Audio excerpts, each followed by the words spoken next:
voilà, au nom de la INVA, qui organise cette soirée, je souhaite à chacun et chacune la bienvenue.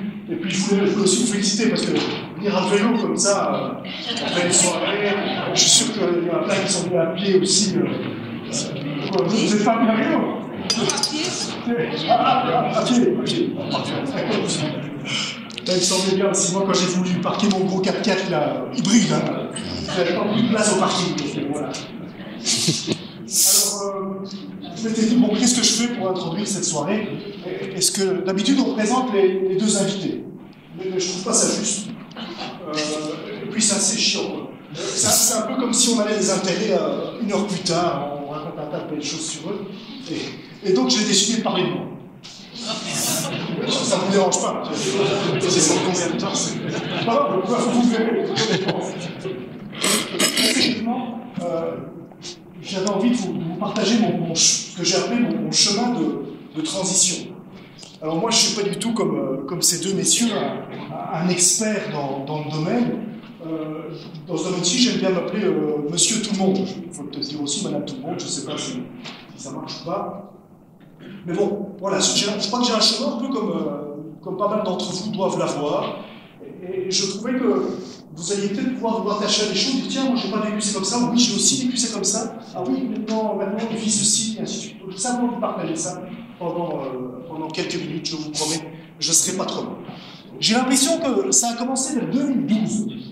À cette époque-là, je prends conscience que je pollue. Je ne parle pas de mes émissions de gaz, je parle de ma chaudière et autres. Et donc je décide de remplacer ma vieille chaudière au mazout par une chaudière à pellet. Et je mets des panneaux thermiques sur un toit, des panneaux photovoltaïques sur le toit. Et voilà. Maintenant c'est super. Un problème, une solution, ma conscience est repassée dans le verre. Je peux continuer comme avant. Et c'est ce que je fais. Je m'endors un peu, voilà. La conscience en paix.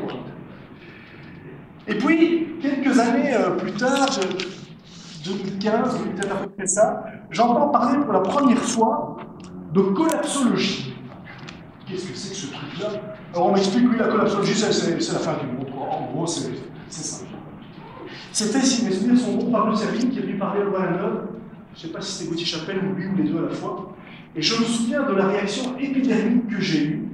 Je dis, ok, on a eu tous ces gus qui nous ont annoncé la fin du monde pour l'an 2000, enfin les fameux millénaristes.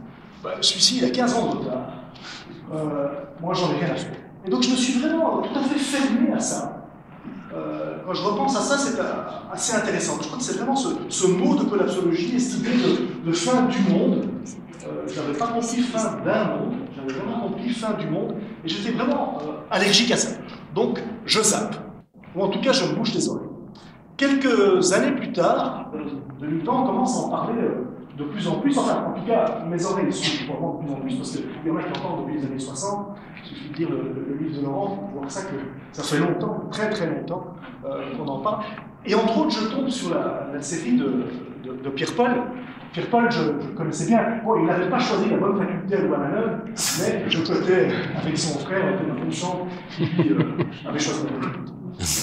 Ceux qui l'ont connu. Et donc Pierre-Paul, je le connais depuis longtemps. Et donc quand j'ai entendu qu'il avait créé cette série, je me suis dit, tiens, intéressant.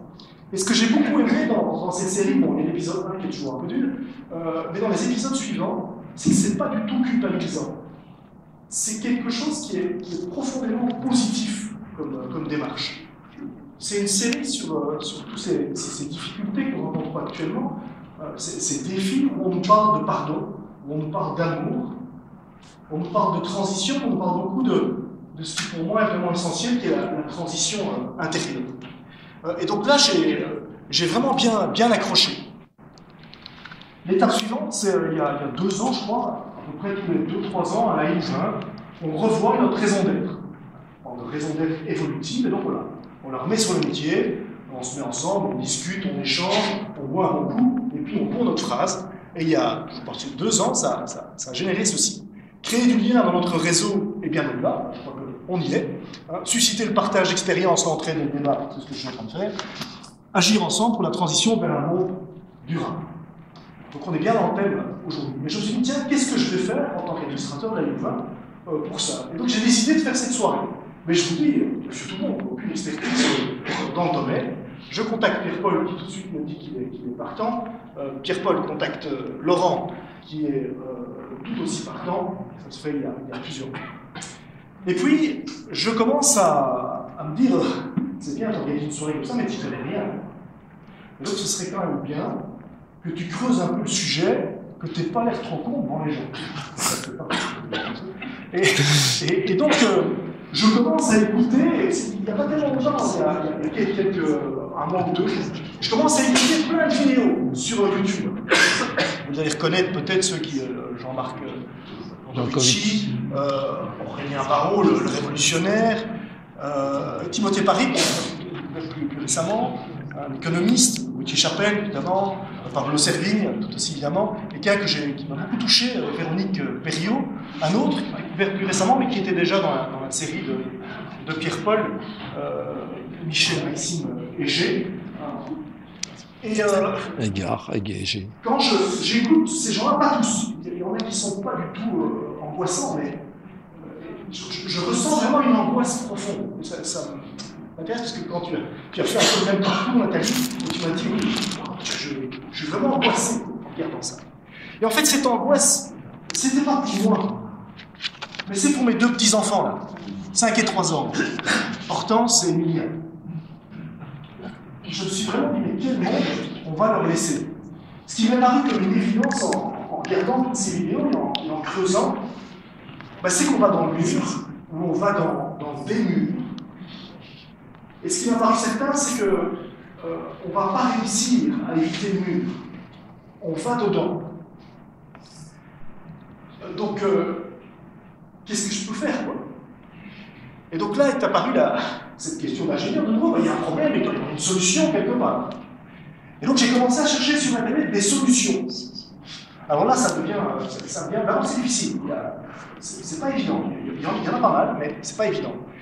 Et donc il y a ceux qui disent la science va tout arranger. Donc ingénieur, je peux vous dire que il y en a qui vont vraiment très très loin là-dessus, des ascenseurs spatiaux pour aller chercher sur des théories de ce mouvement, ce qu'on a épuisé sur la Terre par l'extraction, enfin des trucs assez science-fiction.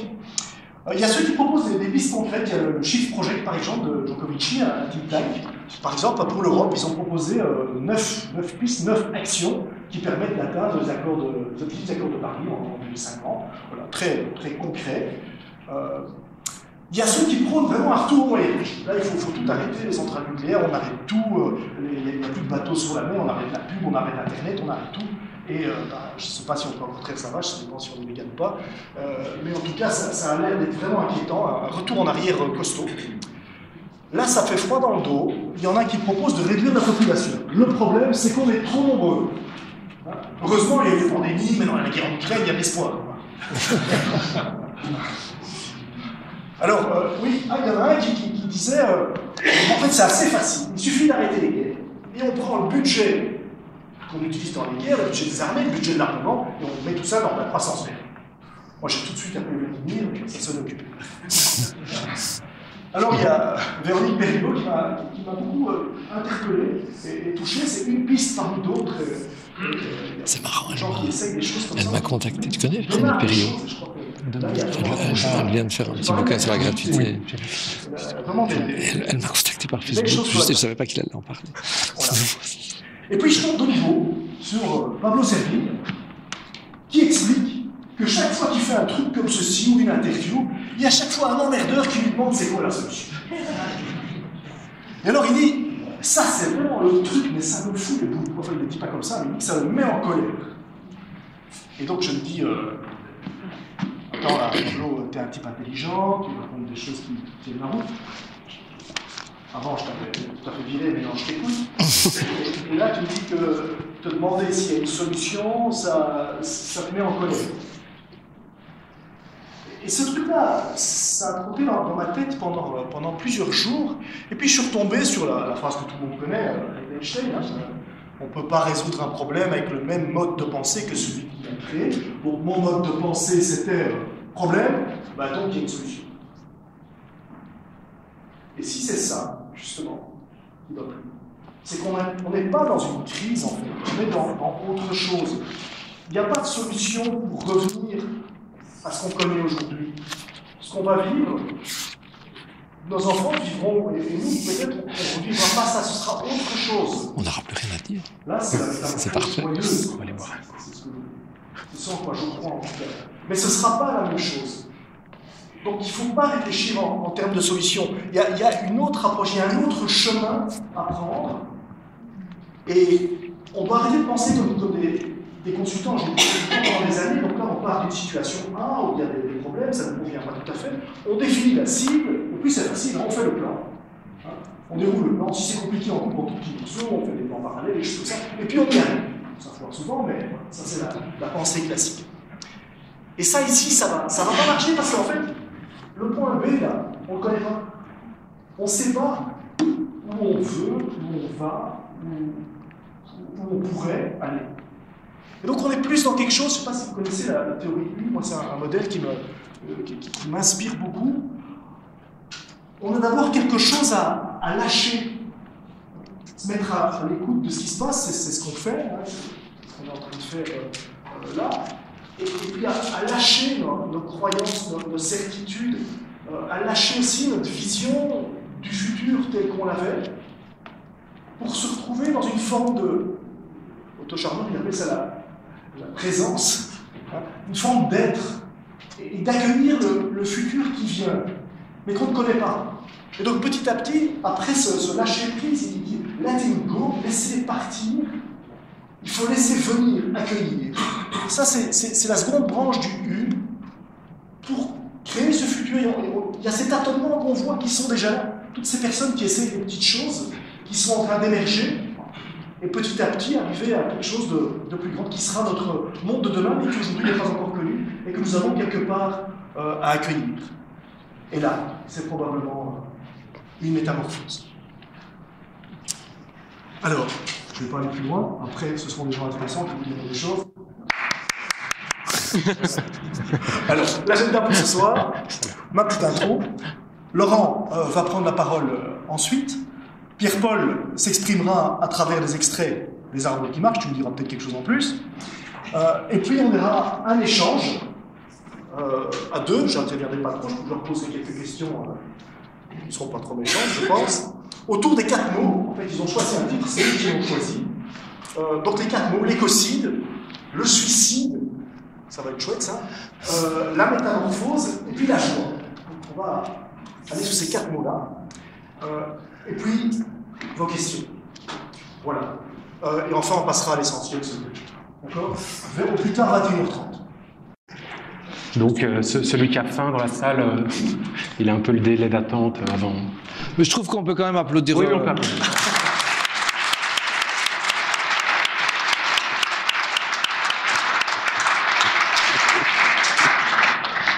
C'était super. Bien, bonsoir à toutes et à tous. Merci d'être là. Juste une petite anecdote pour me présenter, pour sortir un peu des sentiers habituels. Je réfléchissais à l'exercice et je me dis, en fait, j'ai un taux de rotation à 7 ans, un turnover à 7 ans. C'est-à-dire que tous les 7 ans dans ma vie, il se passe quelque chose qui vient faire une sorte de métamorphose. Alors, pas toujours joyeuse, mais la joie... On en parlera abondamment et j'espère qu'on terminera là-dessus aussi abondamment. Et donc on est je vous épargne ma naissance et tout ce qui se passe, voilà, c'est pas intéressant. On peut en parler après le drink si vous voulez. On est en 2007 et en 2007 en fait je sors d'une fac de gestion armée pour entretenir le système actuel. J'ai appris à faire... tourner la machine. J'ai appris à faire de la croissance, du business. Voilà, je suis prêt pour me lancer enfin dans la vie active. Et j'ai la malchance de découvrir cet été-là la pensée de la décroissance. Alors je la découvre dans une immersion. C'est-à-dire que je ne suis pas en train de lire un bouquin sur la décroissance et je me confronte à des personnes qui parlent de cette chose-là qui m'est complètement étrangère à ce moment-là. Et il se passe une petite fissure à l'intérieur qui vient... me faire dire, tiens, peut-être que ce que j'ai appris et peut-être que le fonctionnement actuel n'est pas une fatalité ou n'est pas nécessairement bon pour la suite. Et donc, dès 2007, je vais commencer à étudier ces questions-là, les questions de décroissance, les questions de mouvements sociaux. Alors, j'ai eu la grande chance d'être initié à la pensée critique par Philippe Sieur, qui est sociologue à FUCAM antérieurement et à l'UC Louvain, qui me fait le plaisir d'être là, donc merci. Merci pour ce qu'il a pu me léguer. Toute cette pensée critique qui va me faire cheminer par rapport à une prise de distance par rapport au modèle comment enseigner. Bon, ça prend la forme de recherche, d'une thèse, essentiellement dans le champ de la sociologie des mouvements sociaux. 7 ans plus tard, on est en 2015, j'en parlerai pas trop, mais là j'ai vraiment je dirais un éveil de conscience. Là c'est vraiment la vie qui vient mettre un gros coup de massue, qui m'assoit sur mes fesses, et je me retrouve par terre, avec plein de questions existentielles ouvertes, avec aucune réponse, me dire ok, qu'est-ce que je fais avec tout ça? 7 ans plus tard, 2022, on est à la rentrée de septembre de cette année-ci, et là je prends la décision de démissionner de la fac de gestion dans laquelle j'enseignais. Vous avez peut-être vu passer cet événement, et donc j'écris une première lettre ouverte, une deuxième lettre ouverte suivra après pour expliquer mes choix. Si vous ne l'avez pas lu, je vous encourage à aller les lire, puisque ça aborde aussi la dimension de la métamorphose. Et donc en 2022, à nouveau une grosse bifurcation dans laquelle j'estime que je deviens lanceur d'alerte pour témoigner de la dégradation de la formation, de la dégradation des études sur nos gestionnaires, donc ceux qui vont être, après quelques années, aux commandes de nos organisations, de nos institutions, de nos entreprises. Et donc là, je suis effaré de voir le niveau de conscience par rapport à ce dont on va parler aujourd'hui, au niveau d'enseignement sur ces questions-là. Et donc on est en 2023, donc là j'ai la paix pendant 6 ans, et donc j'attends, et donc je vous donne rendez-vous en 2029. J'attends avec impatience cette année-là pour voir ce que la vie me réservera à ce moment-là. Voilà, c'était ça ma petite anecdote. Et si je résume en une phrase, elle est mise en dessous, donc j'ai même pas besoin de la redire. Alors je vais aller tout de suite sur ce qui me met en joie, puisque j'avais pas de smartphone pour crier ma curiosité, puisque j'ai beaucoup été curieux ici. Et donc ce qui me met essentiellement en joie pour l'instant, c'est justement de donner cours, c'est justement d'enseigner, c'est justement de transmettre. C'est la troisième partie, explorer, analyser et transmettre, donc de pouvoir passer le flambeau. C'est vraiment quelque chose qui me tient à cœur et qui me met en joie. Voilà, c'est un peu ma présentation. J'ai le grand plaisir d'être intervenu dans la série des arbres qui marchent, grâce à Pierre-Paul qui m'a fait beaucoup confiance. Voilà, merci. Merci à vous.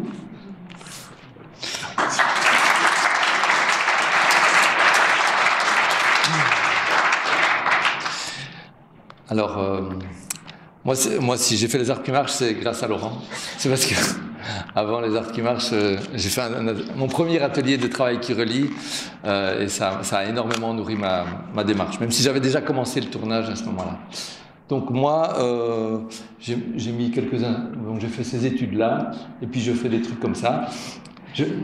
Une chose que je fais, c'est que je ne dis plus ce que je suis, je dis ce que je fais. Je peux vous expliquer exactement pourquoi, mais je pense qu'un des gros problèmes qu'on a en tant que société, c'est qu'on s'identifie à ce qu'on fait, qu'on croit qu'on est prof, qu'on est réalisateur ou scénariste, alors qu'en fait on est juste quelqu'un qui donne des cours, qui fait des films ou qui écrit des choses. Donc personnellement, pour des raisons vraiment philosophiques, je ne me présente plus que par ce que je fais. Et donc voilà. Et puis il m'est arrivé, moi aussi en 2015, j'étais bien retourné, mais qu'est-ce qui se passe? J'étais retourné spirituellement d'abord. Voilà, j'ai fait une forme de retour complet à mes origines spirituelles, familiales, chrétiennes, et ça m'a mis dans un état d'écoute particulier. Et suite à ça, et peut-être dans la foulée de ça, j'ai découvert un peu comme mais moi j'étais très à l'écoute par contre quand j'ai entendu parler de la collapsologie, comme disait Pierre. Moi c'était le contraire, c'était comme si waouh, enfin des gens disent ce que je sais depuis toujours et ce que je perçois depuis toujours, et voilà. Et ça avait presque le même goût que ma conversion spirituelle. Et les deux se complétaient, c'était comme les deux faces de la même pièce. Et tout d'un coup, je me suis dit, ah, là, qu'est-ce que je vais faire avec ça? Je suis réalisateur, enfin non, je suis pas réalisateur, je fais des films. Et donc, je me dis, qu'est-ce qui va se passer avec ça? Il faut que je sentais que je devais en faire quelque chose. Mais en même temps, j'étais tellement dans cette attitude de me dire, arrête de prendre le contrôle, que j'ai déposé ça dans l'invisible, dans la prière, si on veut. Et comme par hasard, quelques mois après, il y a le Mouvement pour un monde meilleur qui est venu me demander, tiens, t'as pas envie de faire un film? Alors c'était pas exactement ce film-là, mais j'ai pris un peu les commandes. J'ai dit, et si on faisait plutôt ça? Et je suis parti, voilà. Et alors, maintenant, le début, je le raconte dans la série, même dans la petite bande-annonce qu'on va voir ici. Donc j'ai enchaîné là-dessus parce que finalement c'est la meilleure présentation que je peux faire et c'est aussi ce qui me met en joie pour l'instant, c'est là où cette série m'emmène, là où elle m'a emmené pendant que je faisais le tournage, pendant que je le préparais, pendant que je le faisais, et maintenant que les arbres sont en marche, je les accompagne et ils m'entraînent toujours plus dans cette transformation et ça me met en joie. C'est une série qui est disponible gratuitement en ligne pour tout le monde. Il y a 8 épisodes de 30 à 40 minutes, donc en tout ça fait 4 heures et quart. C'est aussi disponible sous forme de capsules courtes. Si vous faites des animations de groupe et tout ça, je recommande la version en 27 petites capsules de 10-12 minutes. Et si vous êtes du genre à avoir envie de décanter les choses, les capsules, c'est bien. C'est la même chose, mais c'est juste morcelé d'une manière différente. Je vais faire un petit avertissement, c'est que en intelligence collective, on a besoin de l'avis et du ressenti de tout le monde. Donc il ne faut pas que vous ayez l'impression que vous êtes rentré ici dans une secte où tout le monde pense comme Pierre, comme moi ou comme Laurent, et qu'on est tous... voilà, les avis... avoir un avis contraire est bienvenu ce soir. Mais par contre, le but de la série, c'est plus de faire du partage que de faire du débat. Donc, je vous demande de vous mettre plutôt dans cet esprit-là, de parler à partir de votre jeu, si vous avez des questions, que d'affirmer des points de vue ou de vous lever pour... voilà. Ceci dit, on est en pays libre, donc vous faites ce que vous voulez. Du moment qu'on peut ressortir d'ici vivant, on sera content, et Laurent et moi. Et Pierre aussi. Pour se mettre à jour, et aussi parce que c'est pas la même chose de regarder ça chez soi ou en groupe. On va regarder juste la bande-annonce, c'est 6 minutes, c'est ce qu'on enverra ce soir, mais comme ça, on est à jour et puis on se met au diapason. Ce que je fais souvent quand je fais des projections dans des salles, il y a un côté émotionnel, et on a toutes sortes de manières de gérer ce côté émotionnel. Gauthier Chapelle, quand il commence dans un auditoire comme ça, il propose 1 minute où on ferme les yeux et où on essaye de penser à un endroit de la nature qui nous plaît ou qui nous plaisait. Un endroit qui nous parle, auquel on va souvent, ou bien qu'on a vu une fois, mais qui existe dans notre mémoire et qui nous fait du bien. Probablement qu'il y aura un arbre ou peut-être plusieurs arbres. S'il n'y en a pas, c'est pas grave. Et on essaie de convoquer ce sentiment-là, ce fait que cet endroit-là où on est bien et où on est dans la nature, il existe, où il a existé quelque part, il fait partie de notre histoire.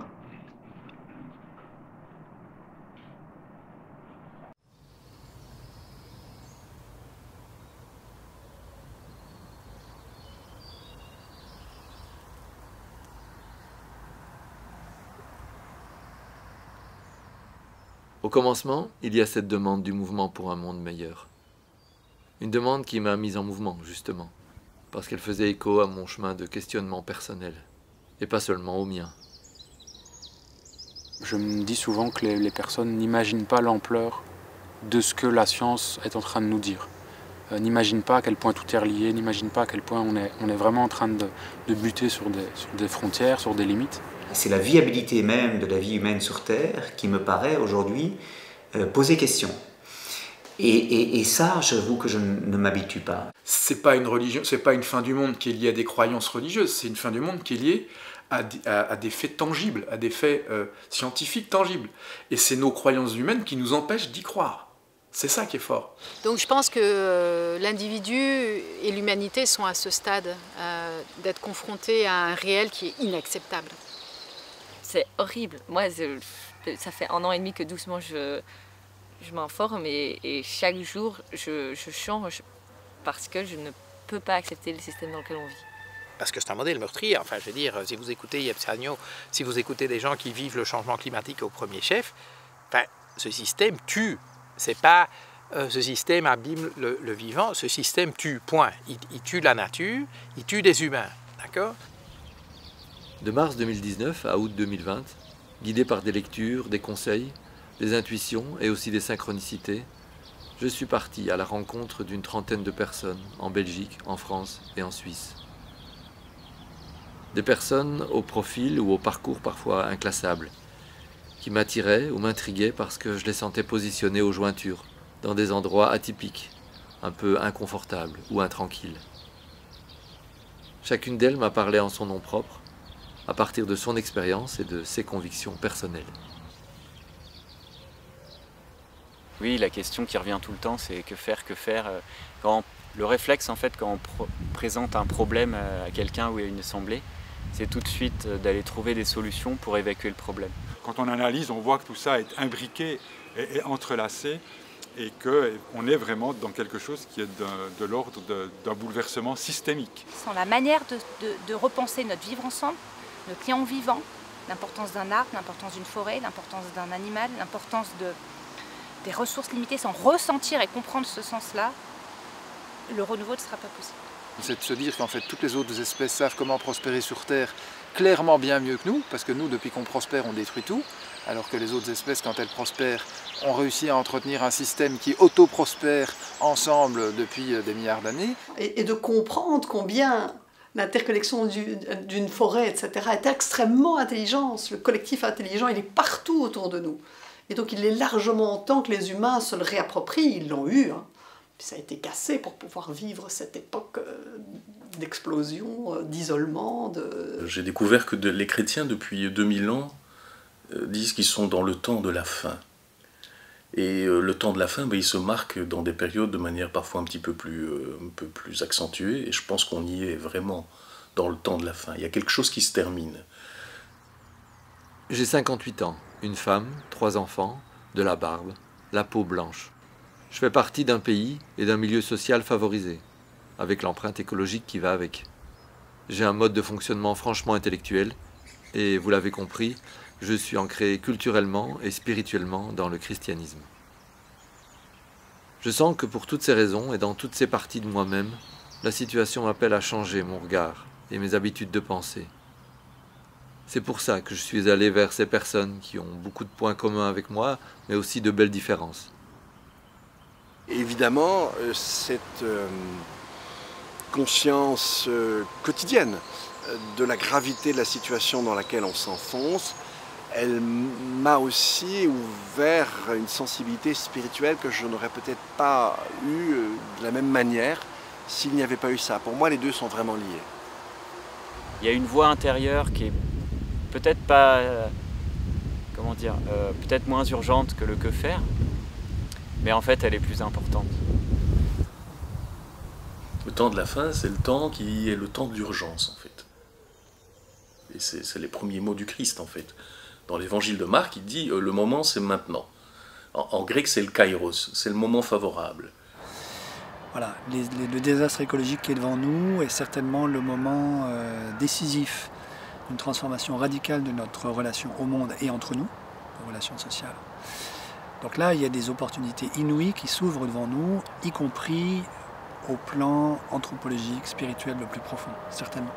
J'ai une intuition de fond que quelque part, et je ne sais pas si j'en serai, mais quelque chose de plus beau que ce que finalement on vit collectivement aujourd'hui va advenir par la suite, une fois que peut-être une phase plus noire sera traversée.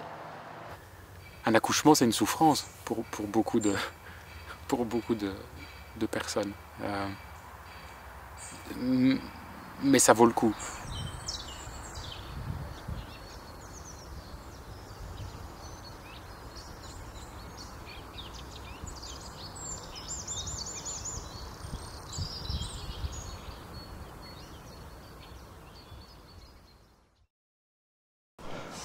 Voilà, on va ouvrir donc un espace d'échange entre Pierre-Paul et Laurent, à partir des 4 mots du titre.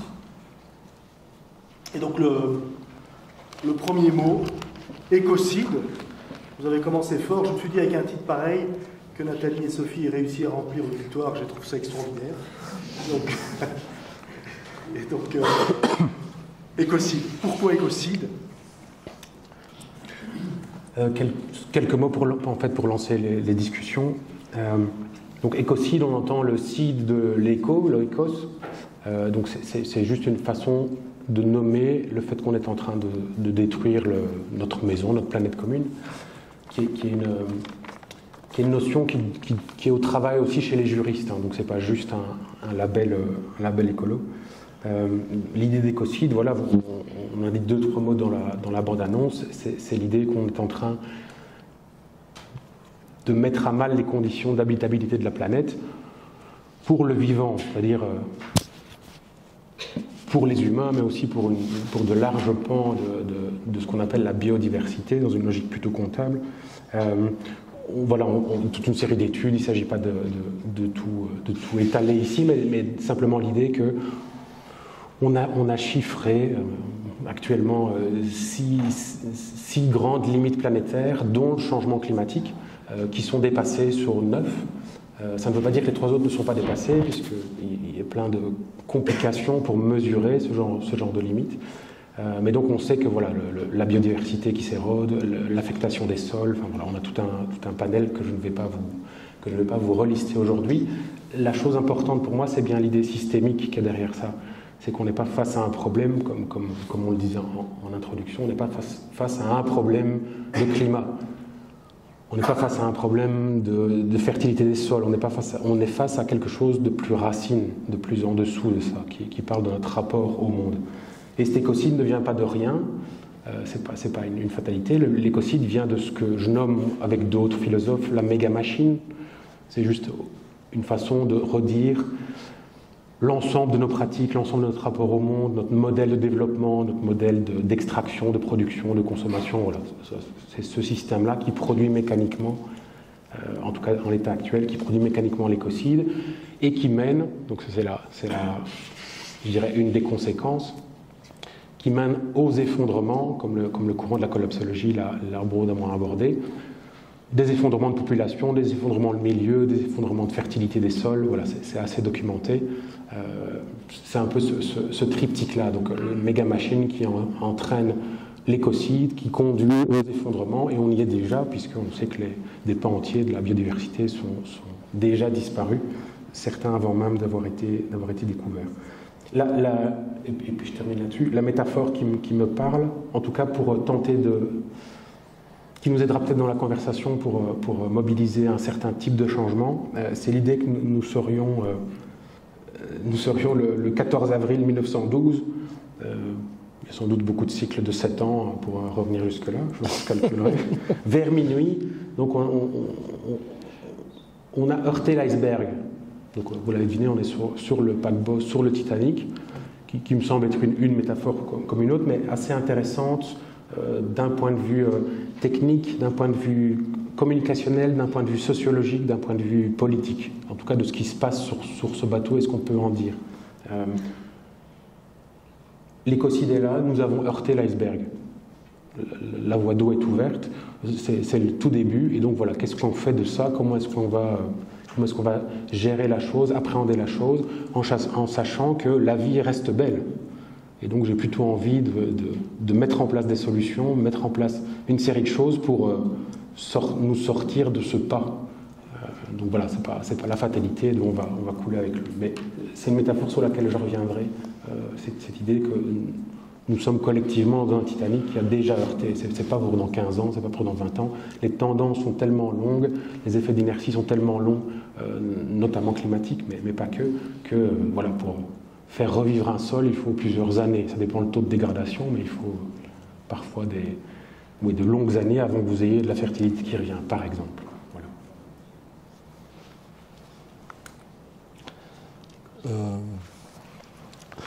Non, je crois que c'est une bonne définition, si tu veux. aussi. Alors, oui. Une question plus large, peut-être évidente pour certains, je ne sais pas. Pourquoi est-ce qu'on en est arrivé là? Pourquoi on en est arrivé là? Pourquoi est-ce qu'on en est arrivé là? Comment ça se fait qu'on en est arrivé à ce terme-là et à cette action-là? Et donc c'est vrai que dans la petite bande-annonce, on a vu juste Gauthier Chapelle qui dit deux phrases. Il dit une phrase, depuis qu'on se développe, depuis qu'on prospère, on détruit tout. Et il ajoute, quand on compare avec le vivant, il a fait ça des milliards ou des millions, des milliards d'années avant nous, sans détruire tout. C'est-à-dire, il y a une autoprospérité, même s'il y a des effondrements aussi, des choses qui disparaissent, mais il y a une espèce de durabilité, de circularité, de diversité, complémentarité, qui sont exactement le contraire de comment fonctionne la méga-machine, qui sont vraiment une manière de coopération aussi dans le vivant, etc., qui nous pose question et qui dit comment est-ce qu'on s'est à ce point détaché. Quelles sont les origines du fait qu'on s'est à ce point détaché de la manière dont normalement le vivant fonctionne, quoi. Pourquoi est-ce qu'on a pris cette... Et donc, de ce point de vue-là, c'est vrai que moi, ce qui m'a intéressé, c'est d'aller aux racines de ça. Et pour moi, ces racines, elles ont une dimension ontologique. Elles nous ramènent à vraiment des questions de sens et aussi des questions de spiritualité. Parce que pour moi, c'est cette illusion de la séparation, le fait qu'on chosifie la nature, qu'on considère dans notre regard la nature, elle peut être très belle, mais on en profite de manière, même quand on va souvent en vacances ou dans des beaux paysages, on en profite, on met des sentiers pour pouvoir en profiter, mais comme si on était des clients. Et puis après, il y a toute la dimension d'exploitation. Et pourquoi, et à mon sens, si on ne travaille pas sur cet endroit-là, ce changement de regard, si on ne change pas ce regard, et si à un moment on ne bouge pas cette perception-là, on est à côté de la plaque, et c'est ce que moi j'ai essayé de faire à travers ce chemin que je sentais qu'il fallait que je change quelque chose, et ça se passe petit à petit. Répondre à la question du pourquoi en tout cas, ça va être fort teinté de quel est votre point de vue initial. On peut voir pléthore d'arguments et d'explications causales d'où ça vient. On a l'idée de la grande séparation, on a l'idée du néolithique où on devient sédentaire, on a l'idée du patriarcat, on a l'idée du capitalisme, on a l'idée du néolibéralisme, on a l'idée de la domination. Enfin, on peut mettre une foule d'étiquettes, et je dirais vous allez mettre l'étiquette qui correspond au militant, à la militante que vous êtes, en tout cas avec la clé de lecture que vous avez. Donc je ne sais pas pourquoi est-ce qu'on vient de là, ça me parle assez fort l'idée de grande séparation.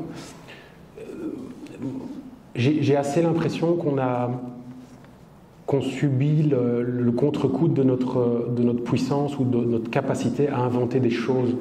On peut parler de raison instrumentale, c'est-à-dire notre capacité à trouver des instruments, à mettre en œuvre des techniques qui vont démultiplier cette petite pauvre chose-là qui sait faire 10 watts avec ses bras et 100 watts avec ses jambes.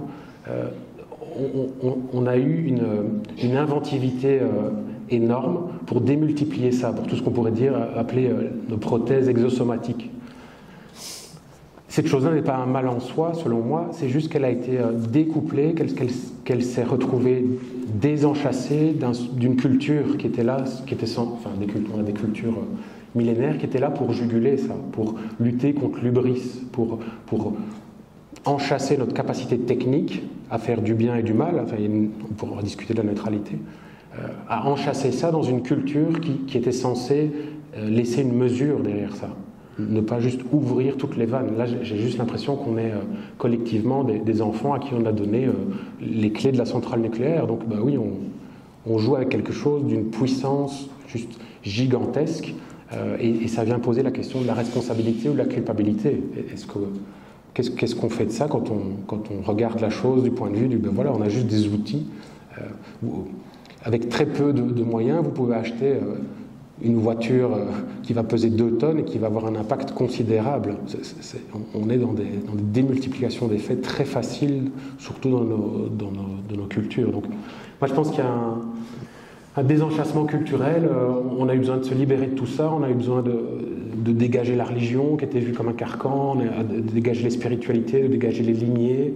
Donc, on s'est affranchi de plein de choses chouettes. Ça a sans doute permis beaucoup, mais le contre-coup, c'est on est open bar avec un rapport plutôt infantile aux ressources. On les considère comme nos petits objets dont on a envie de jouir et qu'on a envie de faire prospérer. Il y a cet endroit-là. Ça repointe à chaque fois sur ce ne sera pas une solution technique qui nous sauvera. Une solution sectorielle technique pointue, c'est pas ça. C'est pas à cet endroit-là que ça pêche. C'est un endroit. Tu parlais d'ontologie, un endroit métaphysique, un endroit spirituel, philosophique, de rapport au monde, de relations, de manière dont on se situe dans l'univers, du sens qu'on donne à cette vie. On va passer au mot suivant. Donc ça ne vous suffisait pas de nous plomber le moral à une autre écocide, il fallait que vous rajoutiez le suicide derrière. C'est à cause de toi. C'est pas suffisant. Oui, c'est vrai que c'est moi qui ai proposé ce titre-là, mais je venais de lire ta deuxième lettre ouverte. 16 ans. Donc tu commences. Ok. Alors, l'idée derrière ça, c'est, ok, certes, il y a un écocide, on est en train de bouger la planète. On pourrait très bien se dire, soit on va trouver d'autres planètes, on va s'en sortir. L'idée d'ajouter suicidaire est bien de remettre un petit peu la conscience sur attention, nous ne sommes pas des petites choses posées sur une planète, nous faisons partie d'un ensemble, nous faisons partie d'un équilibre, nous avons coévolué depuis des millions d'années sur cette chose vivante. Quand bien même nous pourrions vivre sur une autre planète ou dans une capsule spatiale, je fais le pari qu'il va nous manquer des choses, qu'il va nous manquer du beau, qu'il va nous manquer le fait de sentir l'herbe, d'entendre l'abeille, les choses qui nous sont données par nos sens et avec lesquelles nous coévoluons depuis des millénaires. Et donc voilà, je fais le pari que cette chose-là est inscrite dans notre patrimoine et est nécessaire pour notre épanouissement, pour notre être au monde. On n'est pas juste des animaux qui ont besoin de mettre du glucose à l'intérieur et de l'oxygène et de dégager les déchets. On a un rapport, je dirais, nécessairement poétique, le mot est gros, mais nécessairement poétique à tout ce qui nous entoure, et nous faisons partie de ça. Donc, suicidaire veut dire, en bousillant ce morceau de caillou vivant, c'est aussi nous que nous sommes en train de condamner. Avec le petit bémol nous sommes en train de plutôt condamner tous les faibles. C'est-à-dire, nous sommes plutôt, je me considère comme faisant partie des grands privilégiés, et donc j'ai encore de la marge avant de sentir dans mes tripes l'écocide en cours. Si vous allez dans le pays du Sud, ça risque de picoter. C'est le Sud qui me sabote. Ouais. Si vous allez dans d'autres... Attends, je l'ai coupé pour ne pas faire de bruit. Si vous allez dans d'autres régions du monde, dans d'autres pays, l'écocide n'est pas juste une pensée, n'est pas juste une conférence dont on pourrait parler, c'est une question de survie. Les populations doivent migrer, les populations n'ont plus la capacité de se nourrir, de soigner, de faire vivre leur culture, et donc c'est pas juste, ok, on est en train de bousiller une planète, on s'en fout. On est partie intime de cette planète et on est plutôt les privilégiés qui allons le sentir en dernier. Si je reviens à la métaphore du Titanic, on est plutôt les gens de première et de deuxième classe. C'est-à-dire les gens de troisième classe ont déjà les pieds dans l'eau. Ils sont dans les cales, ils ont déjà le début des pieds dans l'eau. Donc les effets de ces effondrements sont déjà perceptibles, pas juste conceptuellement, mais vécus par toute une série de la population mondiale. Nous sommes encore en première et deuxième classe et donc on a encore du temps avant de sentir la chose, de percevoir, de voir. La musique joue encore pour nous en tout cas. Ouais. En venant, j'écoutais à la radio, c'était David Van Rebroek qui parlait de ça, de colonisation.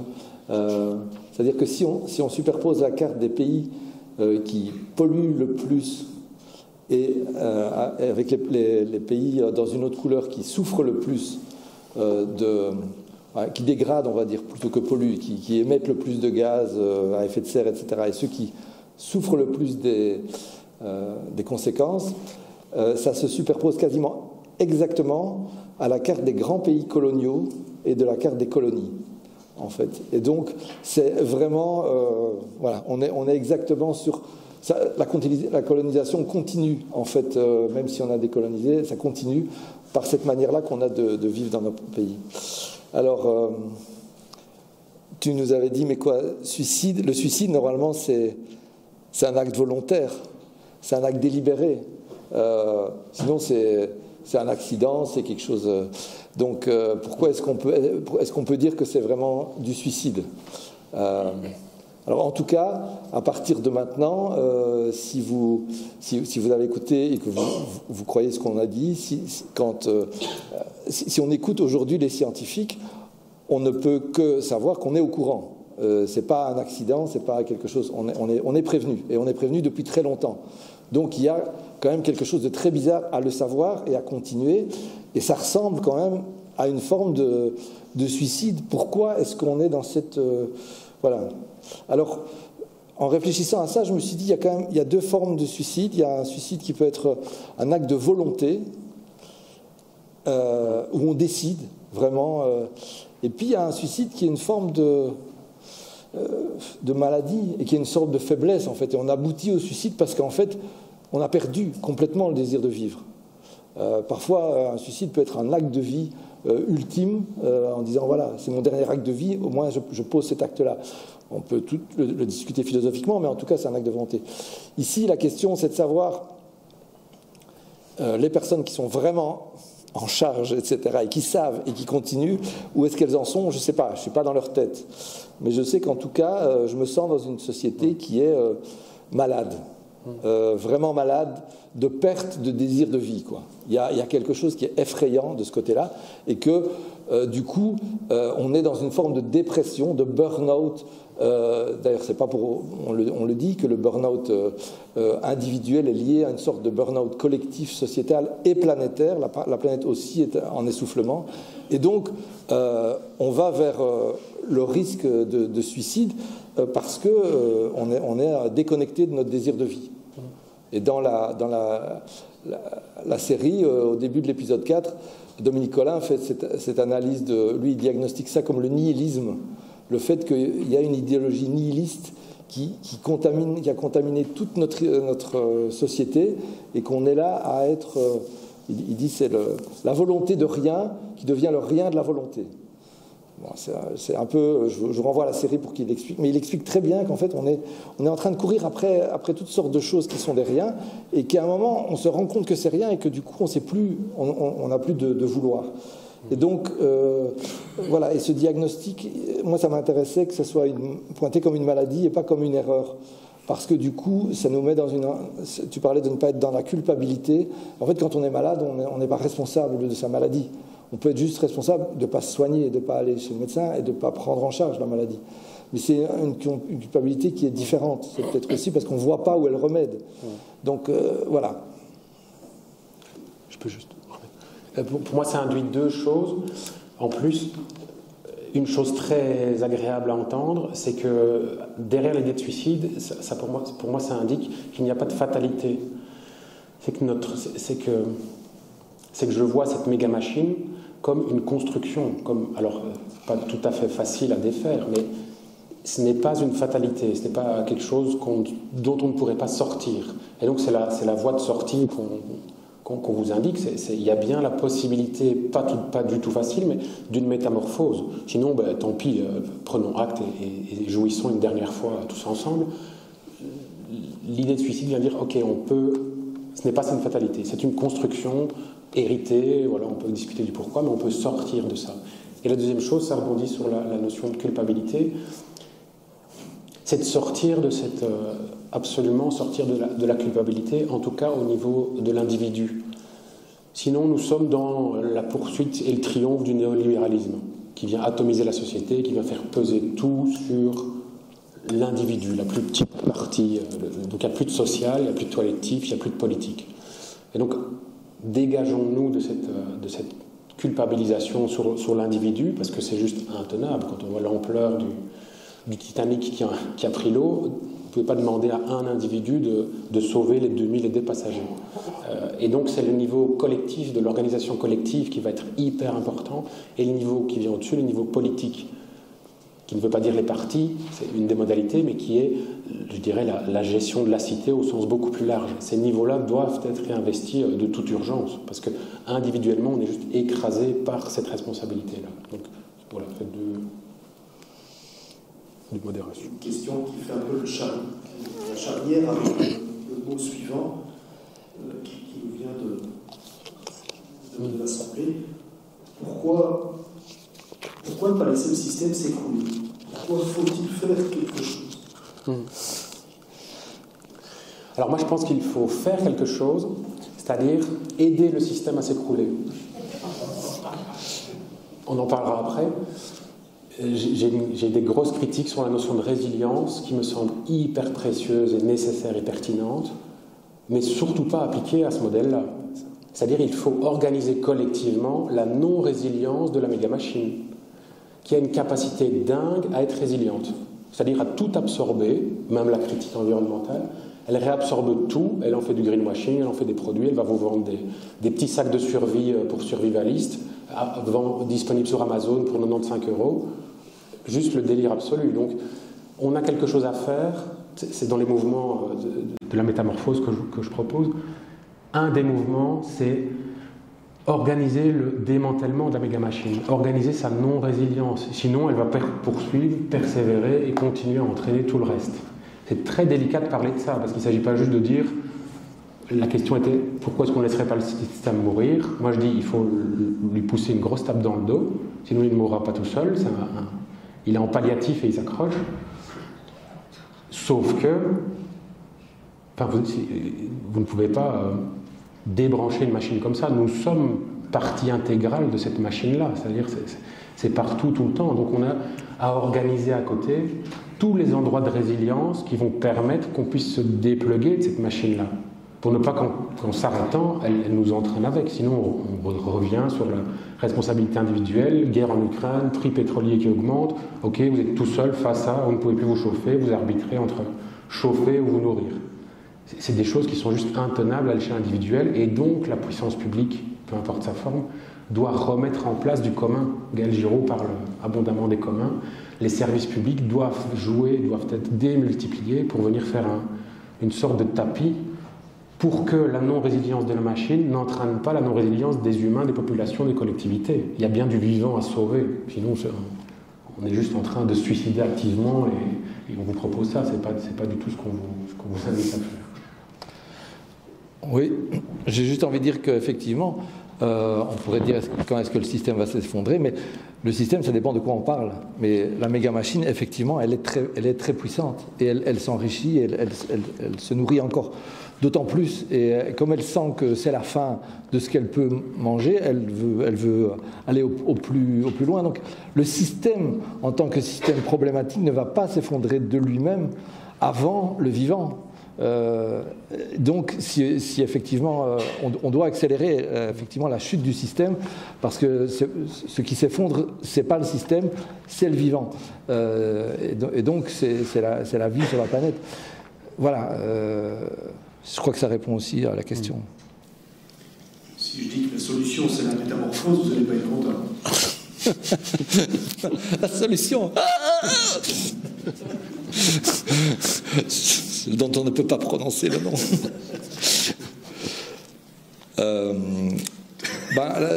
C'est pas la solution, c'est ce qui se passe, c'est ce qui est en train de se passer, et c'est ce qu'il faut, d'une certaine manière, s'il faut aider le système à s'effondrer, c'est parce qu'il empêche la métamorphose il essaye de se maintenir, et il veut rester chenille, la chenille qui est quand même vachement... c'est pas... vous préférez être chenille ou papillon? Je te laisse là. Non? Ben oui, vas-y. Mais disons, c'est pertinent d'être chenille tant que c'est pertinent d'être chenille. À un moment, on voit que si c'est le moment de devenir papillon et qu'on reste chenille, alors là, il se passe un problème. Comme tous les âges de la vie, comme toutes les étapes de la vie. Voilà. Si vous voulez rester d'éternel étudiant chez vos parents, à un moment, à 40, 50 ans, il y a peut-être un petit problème. Voilà. Donc c'est toujours l'adéquation du contexte par rapport à ce que vous faites. La notion de métamorphose, elle me semble fondamentale parce qu'elle vient dire en qualité le type de changement et elle vient dire ce que surtout ça ne peut pas être comme type de changement.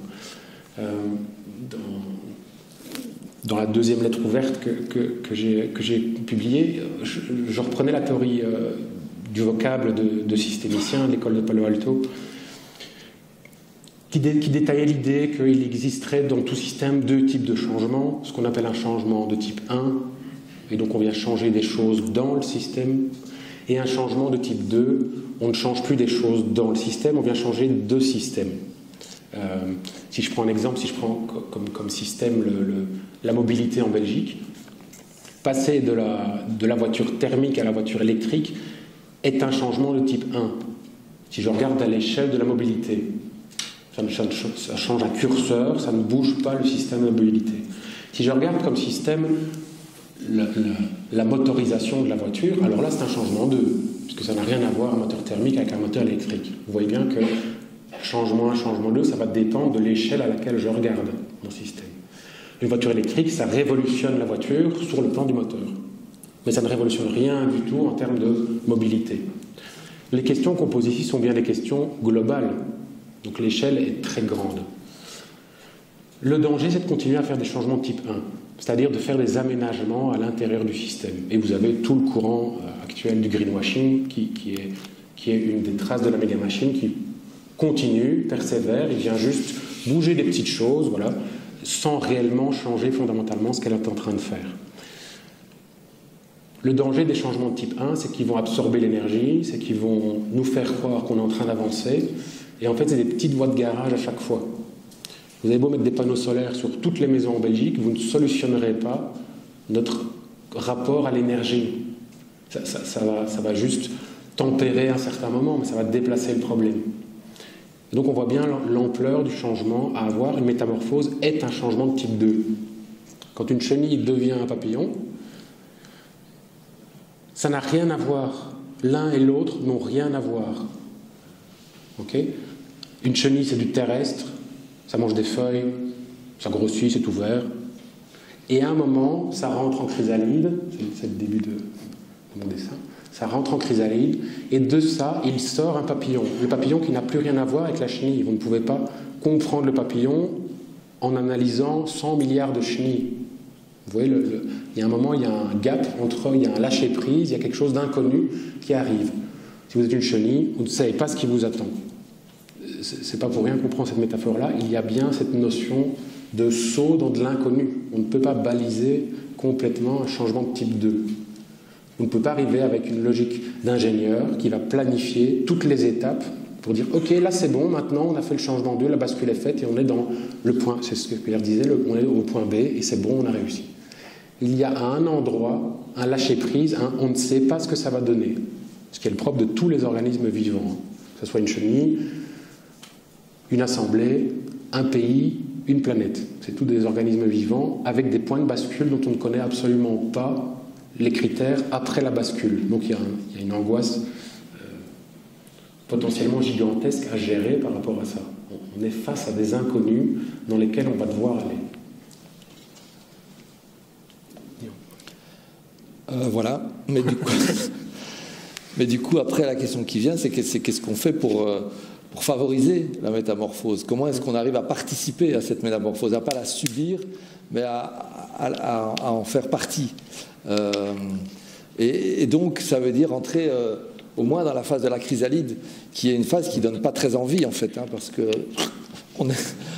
c'est se mettre dans un espèce de cocon. Enfin, on sait pas. C'est un arrêt complet. Et en fait, c'est là qu'on est dans une problématique, c'est que on s'arrête pas, quoi. Et cette métaphore qui vient toujours, c'est qu'on est comme dans un véhicule qui fonce et qui doit changer, mais il peut pas s'arrêter. Et réparer une bagnole tout en roulant, c'est vraiment pas facile, quoi. Il n'y a pas grand monde qui y arrive. Et donc, on a cette question de dire, mais à quel moment et comment on peut faire pour qu'on favorise cette métamorphose. Et avec métamorphose, d'abord, il y a le désir d'aller vers elle qui est important, et c'est pour ça que la métanoïa est nécessaire. C'est-à-dire, c'est ce fameux changement de pensée que tu as remis en exergue et qui est en exergue de ma série aussi. On ne résout pas les problèmes avec les modes de pensée qui les ont engendrés. Donc là, l'idée, c'est de devoir changer de mode de pensée. Alors c'est très joli, cette idée de changer de mode de pensée, mais c'est très compliqué. De nouveau, c'est... Parce que s'il y a bien une chose qu'on fait tout le temps, c'est penser. Et a priori, quand on pense comme on a toujours pensé. Décider de changer de vélo, c'est difficile de le faire en roulant aussi, quoi. Passer sur dire tiens, je vais passer au vélo électrique, mais je ne peux pas m'arrêter, du coup je vais... Pour arriver à faire ce changement-là, il faut des circonstances spéciales, quoi. Il vaut mieux s'arrêter, et il vaut mieux être conseillé, il vaut mieux être entouré, il vaut mieux être à plusieurs. Et donc, il y a un côté où ce changement de pensée, il a besoin d'être... voilà, ça ne suffit pas de le comprendre. L'intellect ne suffit pas, en fait. Et comme que tu disais tout à l'heure que tu t'étais pris la décroissance en pleine figure parce que c'était pas juste, tu n'avais pas lu juste un bouquin, tu étais dans un contexte de personnes, et c'est venu à travers tout ton corps, cette idée de décroissance. Et en fait, moi, c'est ça qui m'arrive pour l'instant. Avant, je regardais les arbres de la même façon que je les avais toujours regardés, en les admirant, etc. et tout. Maintenant, c'est vrai que j'ai eu des moments, un peu déclic. J'ai lu La vie secrète des arbres et tout d'un coup, je passais dans les forêts et ça me faisait mal de voir les arbres abattus et des choses comme ça. C'est pas un acte délibéré de mon intellect. C'est parce que, voilà. Et puis quand j'ai fait du travail qui relie, c'est encore une autre émotion qui me gagne. Et d'avoir vraiment des larmes qui coulent quand on traverse une forêt. Est-ce qu'on devient du coup une chochotte ou quoi, parce qu'on ne sait plus. Je ne suis pas sûr. Mais c'est parce qu'on fait des expériences différentes qu'on commence à changer. Si on reste dans son mode de vie, on ne change pas, quoi. J'ai une anecdote qui m'est venue récemment, qui n'a rien à voir du tout avec... Mais c'est vraiment une métaphore. Mais c'est sur cette idée de changer de pensée, quoi, de changer de mode de pensée. Moi, je suis un littéraire, j'ai fait des études de philo classique, j'aime bien quand c'est bien écrit, et j'aime bien la belle orthographe, je suis plutôt bon en orthographe, on me demande... Mais récemment, il y a eu quand même beaucoup de combats autour de cette idée-là, et j'ai entendu une ou deux personnes, et j'ai vu un spectacle qui montre à quel point l'orthographe française, elle est une source de discrimination, d'injustice et d'aberration absolument énorme, quoi. Elle est complètement aberrante, cette orthographe. Et donc, maintenant, je suis intimement persuadé qu'il faudrait qu'elle change complètement. Mais malgré tout, même si je suis complètement convaincu de ça, on ne va pas faire un débat sur l'orthographe. Chacun peut... Mais chaque fois que je lis un texte et où il y a des fautes d'orthographe, ça continue à me faire mal aux yeux. J'arrive pas à changer mon regard et à me dire ça, c'est la nouvelle orthographe qui est en train d'arriver.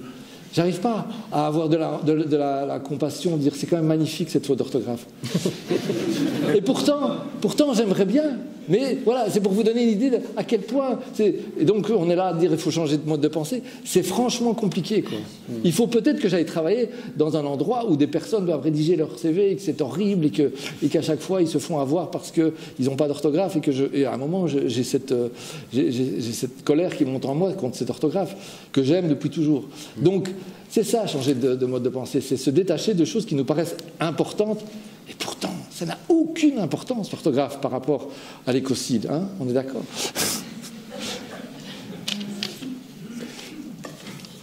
J'ai encore un peu de temps. Oui. Je crois que dire là-dessus, parce qu'il y a beaucoup... Il y a beaucoup à dire sur la métamorphose. Moi, c'est le truc où j'avais... Moi, dans les analyses que je construis depuis 2007 par rapport à ça et par rapport à des accompagnements aussi de groupes, d'individus dans toutes ces périodes d'effondrement, je vois trois axes, trois mouvements qui qui sont, à mon sens, nécessaires. Le premier serait de tout ce qu'on appelle décoloniser l'imaginaire. C'est un peu ce qu'abordait Pierre-Paul, c'est-à-dire qu'est-ce qui nous fait désirer, qu'est-ce qui nous donne envie, qu'est-ce qu'on considère comme normal, allant de soi. Là, on a un bouleversement à opérer. Et l'éducation est dès lors fondamentale pour donner à rêver d'autres choses, d'autres rapports entre nous, d'autres rapports aux choses, d'autres rapports à la technique, d'autres rapports au vivant. Il y a tout ça à mettre en chantier, décoloniser l'imaginaire, c'est-à-dire la manière de nous projeter, de nous voir. Le deuxième mouvement, pour moi, c'est celui de co-construire ensemble des alternatives. On a déjà tout, hein. Enfin, on n'est pas dépourvu.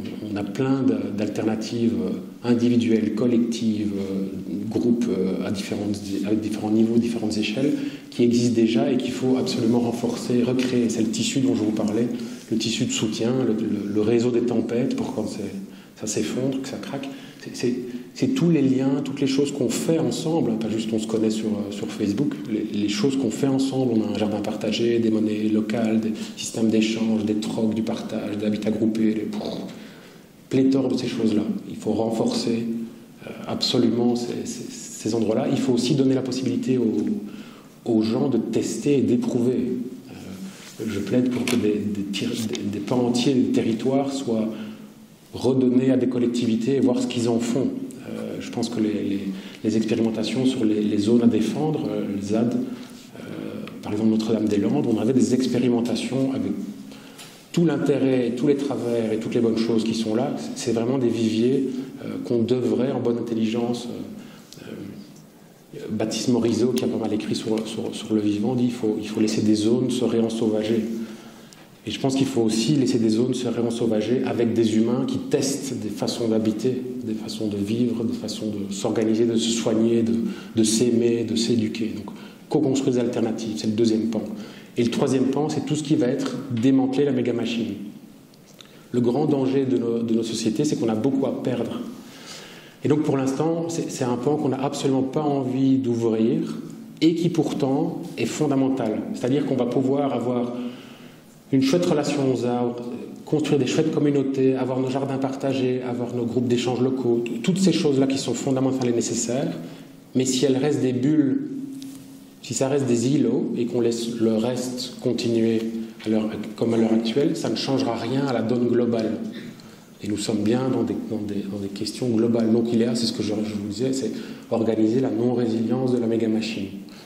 C'est un pan entier qu'on peut faire des soirées entières parce que derrière ça pointent tout de suite les questions de comment on fait cette chose-là, comment on fait cette chose-là dans le respect du vivant et des personnes, quel est notre rapport à la violence, à la force, quelle est notre éthique de l'engagement. Tous ces champs-là sont énormes et sont plutôt impensés. C'est-à-dire on laisse ça sur le tapis à l'heure actuelle et on se réfugie dans « ok, on va faire les trucs chouettes qui sont nécessaires », mais s'il n'y a que ça, je pense que ça ne suffira absolument pas. Et on laisse une bonne partie du sud là où il en est. Le danger serait de rester au niveau de la tête. On est très habitué de ça dans nos cultures. C'est ce que tu évoquais, c'est de rester dans des constats et donc se dire ils vont encore nous emmerder avec leurs constats d'effondrement, de machin. C'est bon, on sait. Et je ne doute pas que vous avez cette connaissance, ce savoir-là. Si vous êtes ici, vous avez, comme beaucoup de personnes, lu, vous savez que c'est un peu... Ce qui me paraît essentiel, c'est que ça descende aux étages du dessous aussi. C'est que ça percole dans le cœur, dans les tripes, dans le corps. C'est toute la notion de redevenir terrestre, ou devenir terrestre, je ne sais pas si on l'a déjà été. C'est-à-dire habiter nos corps entièrement, avec les affects qui vont avec. Et quand on voit les affects qui sont susceptibles d'émerger quand on parle d'écocide, pour moi, c'est absolument pas la joie. Elle est fondamentale, mais c'est pas cet affect-là qui va sortir. Pour moi, c'est la rage, l'envie d'hurler, l'envie de pleurer ma détresse, l'envie de me rouler par terre dans le désespoir. Et donc, je pense qu'il y a cette chose-là à accueillir de vous à vous, chez vous, c'est-à-dire surtout, je ne fais pas... c'est la catastrophe, et vite je passe à qu'est-ce que je peux mettre en place pour m'activer ou de joyeux. Il manque le sol, là, il y a un vide qui vient de s'ouvrir en dessous de vos jambes, en dessous de vos pattes. Pour moi, il y a quelque chose à respecter à cet endroit-là, sur ok, comment est-ce que je peux m'effondrer là-dedans, Et je plaide pour que collectivement on ait des espaces pour qu'à nouveau les gens ne soient pas mis tout seuls face à des prairies qui viennent les exploser, et donc après ils doivent se rebâtir. C'est quels sont les lieux collectifs, politiques, qui font qu'on puisse crier notre rage sans se détruire, qui font qu'on puisse pleurer notre désespoir sans être des chochottes. Vous voyez, tous ces éléments-là sont pour moi fondamentaux. Et à nouveau, l'éducation devrait nous préparer à descendre dans ces étages-là, pouvoir aller là. Pour moi, tant qu'on n'a pas retouché le sol, tant qu'on n'a pas, quand on ne s'est pas réassis sur le sol, dans ses pieds, sur la terre, on reste en superficialité, on reste en hauteur et on flotte. Pour moi, il manque vraiment l'incarnation qui est hyper nécessaire. Et je pense qu'on n'habitera pas la planète d'une autre façon si on n'apprend pas à réhabiter nos corps, notre petite planète ici, dont j'ai un peu de responsabilité. Si je n'apprends pas à réhabiter ça, autrement que comme une machine qui me sert à réussir, travailler, y aller, être performant, tant qu'on n'aura pas fait ça, ça restera des paroles vaines, ça restera des choses conceptuelles sur comment on habite notre planète, comment est-ce qu'on habite notre monde. Donc voilà, c'est un peu les éléments que j'embraye là-dessus. Ouais. Je voulais encore revenir sur cette idée de s'arrêter, en fait. Sur l'idée que pour la métamorphose, c'est nécessaire de s'arrêter, de faire des pauses. Et on a l'impression que ce n'est pas possible, mais en même temps, on vient d'avoir la preuve que c'était possible. Pendant la crise sanitaire, on nous a demandé de nous arrêter, on s'est tous arrêtés. Et on n'en est pas mort. Et ça a même généré toute une série de choses épouvantables d'un côté, mais aussi toute une série de... Pour l'instant, il y a plein de projets qui sortent et les gens disent, moi c'était pendant le Covid, j'ai eu ça, et il y a eu plein de créativité, d'idées, de choses. Voilà, alors on est en train de dire, oui, on a tout perdu, on devait passer au monde de demain, mais c'est au monde d'après, mais ça ne s'est pas fait. Le vivant ne fonctionne pas comme ça. À des moments, ça bascule, mais en général, quand ça s'effondre. Mais sinon, quand ça croît, ça avance par cycle. Et donc, voilà. Et moi, j'en profite parce que j'ai ça depuis que j'ai lu les choses les 2 lettres de Laurent. Ça m'est apparu. Je me suis dit, en fait, pour une entreprise, c'est super compliqué de s'arrêter. Il y a plein de... Voilà, pour plein de choses, c'est très difficile de s'arrêter. Mais dans une université, par exemple, qu'est-ce que vous pensez d'une université qui déciderait, pendant 1 an ou pendant 2 ans, on arrête tout. On arrête tous les cours. On se réunit entre profs, étudiants, et on repense le truc complètement à partir de ce qu'on sait, à partir de ce qui est là, à partir des données scientifiques qui sont là. On remet tout à plat. Ouais, mais quoi? Mais alors 2 années perdues dans mes études? Je te promets que c'est les 2 années qui vont apporter le plus, non seulement le plus de connaissances, mais le plus de joie, le plus de plaisir à participer à la fondation d'une nouvelle université, quoi. Alors, évidemment, moi, j'en fais pas partie, je suis dans une école d'art, j'ai le droit de rêver, je suis un artiste, mais j'imagine, là, à Barcelone, il y a un cours obligatoire qui a été fait pour tous les étudiants doivent passer un cours sur l'état de la planète, le climat, etc.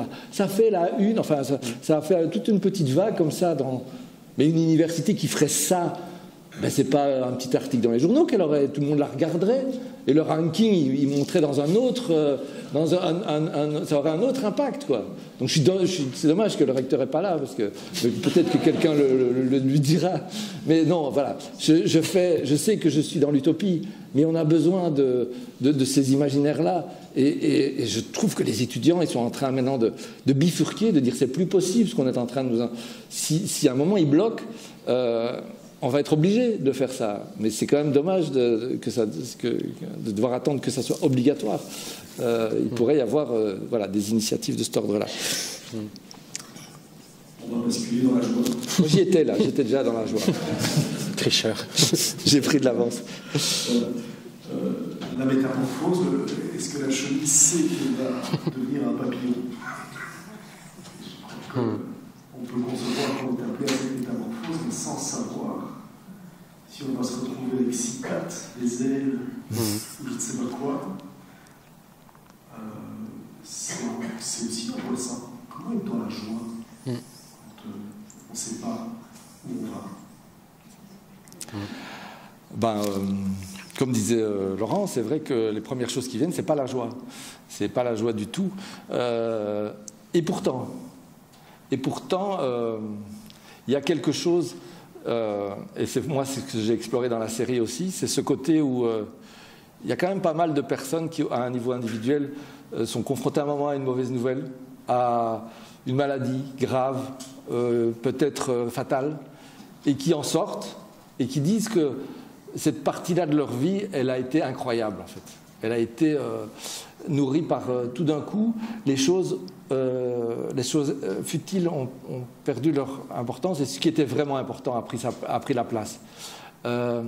Et on est dans un moment comme ça, où on peut à un moment se dire, le fait de regarder en face ce qui arrive, d'arrêter de détourner les yeux, ça peut évidemment faire très peur, mais ça peut aussi mettre en mouvement, en nous reconnectant vraiment à ce désir profond de vie qui est en nous. Et là, c'est vrai qu'on n'est pas tous égaux par rapport à ce qu'on porte individuellement, mais il y a une puissance collective qui est possible aussi.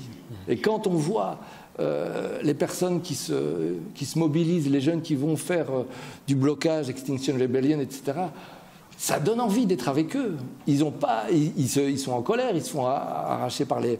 Mais ils ont une joie, ils ont un truc, ils ont du sens vraiment dans leur existence quand ils font ça. Et ça donne quand même... moi, quand je dis que cette série me met en joie, parce qu'elle m'amène à des endroits où à chaque fois, j'ai l'impression que je porte, j'accompagne quelque chose qui a vraiment du sens. Je ne me pose pas la question de savoir est-ce que ça valait la peine de faire ce film-là, d'écrire ce scénario de BD-là, de donner ça. J'ai pu souvent me poser cette question-là. Avec cette série-ci, je ne l'ai pas. Donc, voilà. Et cette joie de se dire que je change, elle est incroyable en fait. C'est-à-dire que ça donne une liberté incroyable. On croit qu'on est qui on est, alors qu'en fait, on est amené individuellement et collectivement à changer. Et ce qui nous bloque, c'est des a priori, quoi. Dans ce bouquin-ci, que je vous conseille vraiment, qui a été écrit par Philippe Descola et Alessandro Pignocchi, qui s'appelle « Ethnographie des mondes à venir », c'est deux personnes qui sont anthropologues et ethnographes. Et notamment Philippe Descola, il a passé 2 ans chez les Indiens Achuar en Amazonie, et il parle à un moment du fait que ce qui est compliqué pour faire le changement de type 1 au changement de type 2, c'est que le changement de type 1, on s'imagine facilement. Ouais, ça va être un peu compliqué, on va devoir trier les déchets plutôt que de ne pas les trier. Ouais, d'accord, on va prendre le vélo plutôt que la voiture. Ouais, on va être... Bon, je parle même pas de l'électrique, parce que ça c'est... Mais des petits changements comme ça, on les imagine. Mais le grand changement qui est, je vais quitter tout. Je vais aller vivre pendant 2 ans la vie des Indiens Achuar. Tout ce que vous abandonnez, c'est incroyable. C'est complètement plus d'eau, plus d'électricité, plus... Et il dit, c'est inimaginable, mais ce qu'on ne peut pas imaginer, c'est tout ce qu'on gagne. On ne voit que ce qu'on va perdre, mais on ne peut... C'est impossible d'imaginer les ailes de papillon qu'on va avoir. C'est impossible, mais pourtant c'est là. C'est-à-dire, on a cette capacité d'adaptation, nous, en tant qu'êtres humains, qui est incroyable. On l'a toujours eue, et elle est dans nos gènes. Donc, ça va aller, on peut le faire. Sauf si on croit qu'on n'y arrivera jamais. Je ne pourrai jamais faire ça. Je ne pourrai jamais... vivre à 17 degrés dans ma maison, ou à 15, ou je sais pas, enfin, j'imagine toutes sortes de choses. En fait, tout ce que ça apporte, on l'a vu quand on s'est arrêté aussi, il y a plein de choses que ça libère, et ça donne une forme de joie. C'est ça que j'avais envie de dire en commençant. La joie est un thème philosophique qui peut être assez complexe et polysémique. Parfois, je la vois comme une boussole. Une boussole qui n'est pas dans ma tête, mais qui est dans mon bide, dans mon ventre, et qui vient me faire dire « Ok, là, il y a quelque chose d'ajusté, tu es à la bonne place. » Mais c'est une petite voix, hein. C'est un petit GPS qui vous remet tout le temps sur un chemin, et c'est une toute petite voix délicate qui passe tout de suite après tous les autres bruits qu'il peut avoir dans la tête ou dans le relationnel, dans la pensée. Donc, comment est-ce que je vais faire silence pour aller sentir ça, pour revenir par dedans, sentir par l'intérieur, ok, là je sens que c'est ajusté. Pour moi, la joie joue ça aussi. La joie sur le pont Titanic, quand on a tapé l'iceberg et qu'on a capté qu'on avait tapé l'iceberg, j'ai eu la joie avant de me dire, je vais faire premier voyage avec ce bateau-là. J'ai la joie après, peut-être, de me dire oh, j'ai survécu à ce truc-là. Mais pendant, la joie peut pas être ma boussole ou ce que je recherche à ce moment-là. À ce moment-là, on fait ce qu'on a à faire. Et faire ce qu'on a à faire est très joyeux, mais ce n'est pas du tout une joie qui s'apparente à la joie de la projection d'avant et la joie de la projection d'après. Idem l'accouchement. Quand vous portez la vie, en amont, vous avez toute l'élaboration psychique. Voilà, le travail de l'élaboration psychique du nouveau-né chez la maman est super important. C'est le psychomotricien qui parle là. C'est très joyeux de pouvoir faire ça. Bon, il faut que le cadre et le contexte supportent ça, mais c'est très joyeux.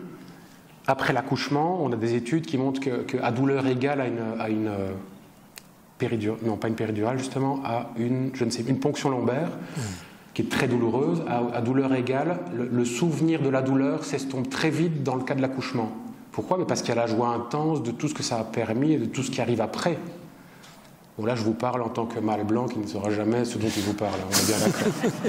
Mais on m'a dit, on m'a rapporté que la joie pendant l'accouchement, vous voyez que ce n'est pas du tout la même nature que la joie d'élaborer avant et la joie de prendre soin après. C'est pas la joie qui est première. Et pourtant, il peut y avoir de la joie, il peut y avoir un truc en dessous. Mais c'est la joie des jeunes qui sont devant un bâtiment, qui sont en train de bloquer. C'est une toute autre joie. C'est la joie on est en train de faire quelque chose qui a sans doute du sens, qui est douloureux, qui est compliqué, mais on le fait. Et plus on va le faire ensemble, plus ça peut donner du sens. C'est-à-dire, je ne suis pas femme toute seule dans un hôpital déserté avec juste du médical et de la technique. Je sais que je suis femme qui fait partie d'une communauté de mères qui sont là. Vous voyez, ça change tout le rapport qu'on peut avoir à l'épreuve qui fait ce passage-là. En fait, la métamorphose est un temps de passage, est un temps de bascule dans on ne sait pas quoi. On voit ce qu'il y a avant et c'est pas très glorieux. On est en train de provoquer l'écocide, on est en train de souffrir de burn-out, d'épuisement à tout niveau. Donc on peut se dire, ok, on peut faire le pari que quitter cette chose-là, on peut gagner quelques petites paires d'ailes en passant, en basculant dans autre chose. À nouveau, le grand danger, c'est de ne rien faire, de continuer dans du changement 1, de laisser la méga-machine fonctionner, qui, elle, va aller au bout de la logique. Et donc là, le changement ne va pas se faire de manière choisie, décidée, équitable, répartie. Ça va se faire dans du très compliqué. C'est-à-dire qu'on n'aura pas le choix, on va être dos au mur, on n'aura plus de ressources pour muter, pour bouger. Et là, c'est compliqué. Donc tout le pari, c'est comment est-ce qu'on prépare en amont, avec tout ce qu'on sait, comment est-ce qu'on prépare des tapis, je dirais, des tapis sociaux et sociétaux pour que tous les précaires ne s'effondrent pas et tous ceux qui ne sont pas encore précaires ne le deviennent pas. Comment est-ce qu'on prépare cette chose-là pour engager cette métamorphose? Et on verra ce qui arrive. Mais tant qu'on ne fait pas ça, on est à poil face à l'hiver, là, et on n'a plus de réserve de bois. Ça risque de picoter un petit peu. On va passer aux questions. Et il y en a plusieurs qui sont bien dans la suite de ce que tu viens de dire, je pense. C'est quoi démanteler la méga-machine? Nos collègues ingénieurs qui travaillent dans des grands groupes internationaux, pétroliers, chimiques ou autres, qui ne sont pas là ce soir. Ils sont peut-être là. C'est joli la question. Comment aller vers eux? C'est toi la méga machine. C'est moi la méga machine. C'est toi qui as sorti le mot. Alors on est d'accord, je n'ai aucune solution. Je ne sais absolument pas comment faire tout ce que je vous propose. Et heureusement, c'est bien un travail collectif avec de la diversité. Ça, c'est juste une parenthèse. N'attendez pas le sachant devant vous qui va vous donner la solution. Alors je pense que l'ingénieur a un boulot de dingue à faire pour inventer toute une série de techniques qui vont faire l'inverse de ce qu'elles font actuellement. C'est-à-dire augmenter, optimiser, accélérer. Vous voyez, j'ai pas plus de mots qui me viennent, mais les choses qui ont fait que nos prothèses techniques sont de plus en plus fortes, puissantes, et de plus en plus d'impact, il va falloir inventer d'autres techniques qui vont nous permettre de ralentir sans nous effondrer, de partager sans se spolier, de relationner sans se dominer, etc. etc. Donc là, on a du boulot d'ingénieur. Alors ingénieur, technique, désolé pour l'étiquette, ingénieur technique ou ingénieur social, c'est-à-dire on a des choses à mettre en place techniquement pour se passer de la bagnole individuelle. Donc la bonne décision à prendre, ça aurait été non pas fin des voitures thermiques en 2035, mais fin de la voiture tout court en 2035. Ça, c'est un objectif ambitieux. Et quand je dis ça, vous voyez tout de suite l'ampleur du bidule. Hein. Et pourtant, à nouveau, la civilisation de la voiture n'est pas une fatalité, ça a plutôt des impacts très désastreux. Il y a peu de gens qui ont vraiment un plaisir intense à conduire, c'est plutôt les embouteillages, enfin. Donc je me dis, ok, comment est-ce que collectivement on va organiser, comment est-ce que techniquement on va s'organiser pour qu'on puisse continuer à bouger. Il ne s'agit pas d'arrêter toute mobilité, questionner quand même le besoin de bouger partout, mais comment est-ce qu'on va s'organiser pour qu'on puisse se transporter sans avoir besoin de cet objet technique qui s'est répandu partout. Vous voyez, là on a juste, je donne un exemple, vous avez ça dans tous les secteurs. Dans tous les secteurs, vous avez des choses à penser, à mettre en œuvre, à mettre en place, qu'elles soient individuelles, collectives ou politiques, techniques, pour faire autre chose que ce qu'on fait maintenant. Oui. Voilà, je ne sais pas si ça répond à la question. Je ne vais pas vous dire démonter la machine passe par de l'écoterrorisme et aller bloquer des choses et des routes. C'est pas du tout mon propos. C'est pas ça que je suis en train de vous dire. Mais c'est d'avoir la conscience que ce n'est pas en optimisant la méga-machine qu'on va faire une métamorphose. C'est en construisant autre chose que cette méga-machine pour que ça soit le plus savoureux, joyeux, équitable, possible pour les générations actuelles et futures. C'est ça qu'il y a à mettre en place pour, un moment, pouvoir se débrancher de cette méga-machine-là. Ouais, donc je ne vous dis pas investissez dans l'armement pour aller bombarder les centrales. Il y en a qui le font bien sans moi d'ailleurs.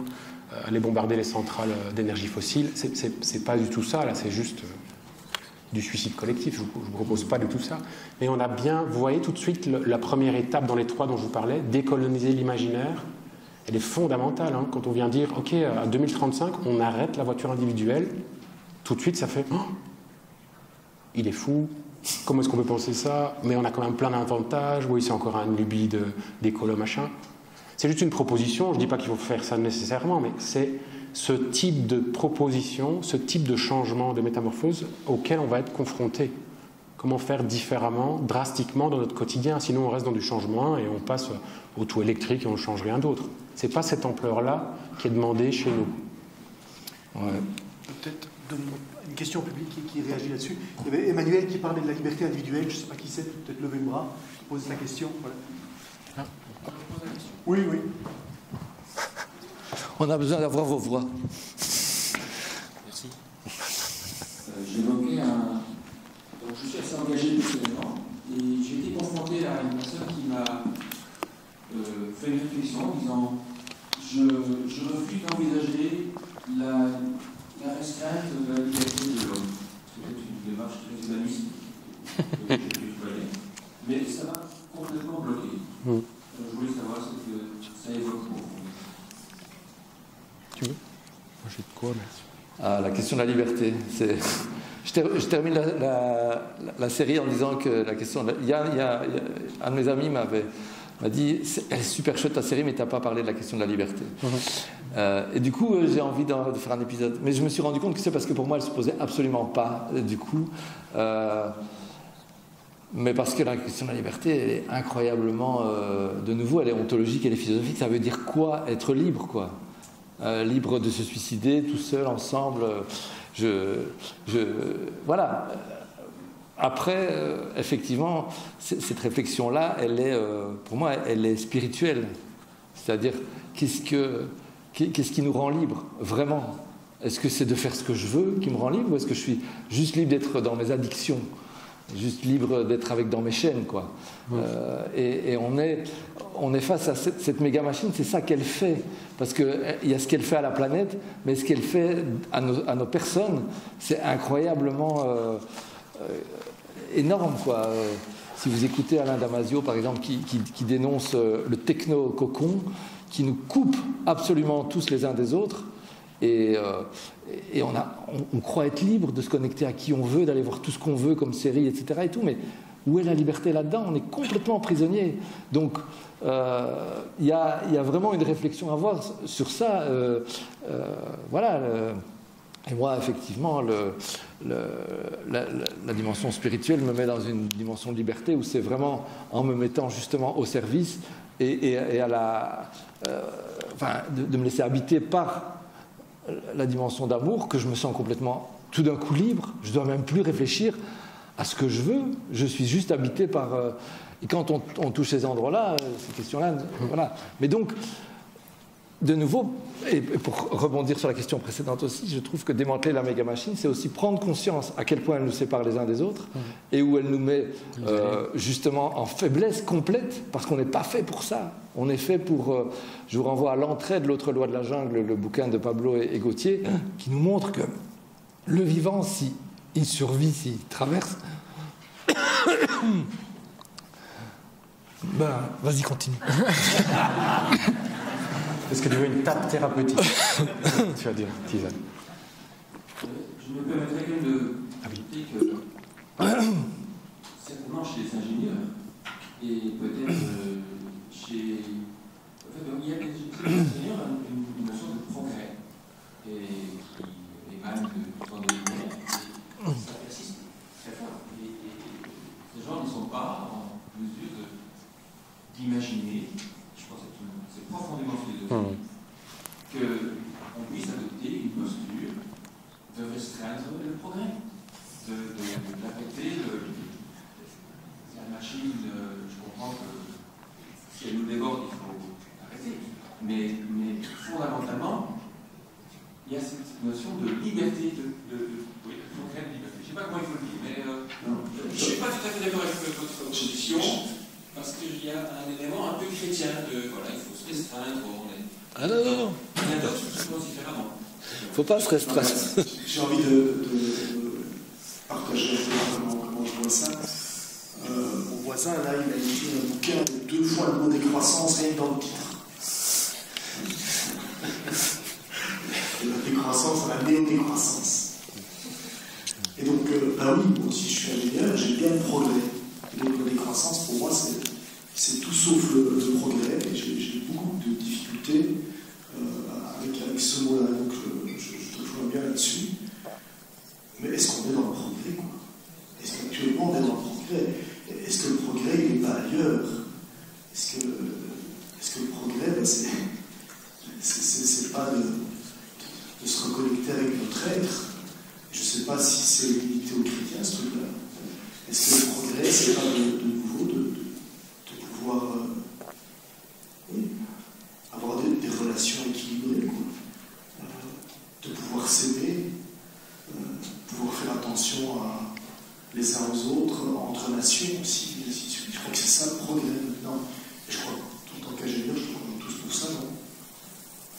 Donc voilà, moi je crois que c'est pas une question d'arrêter le progrès, mais c'est d'aller vers du vrai progrès et plus du progrès du progrès. En fait, il n'y a pas de progrès, il y a juste de la destruction.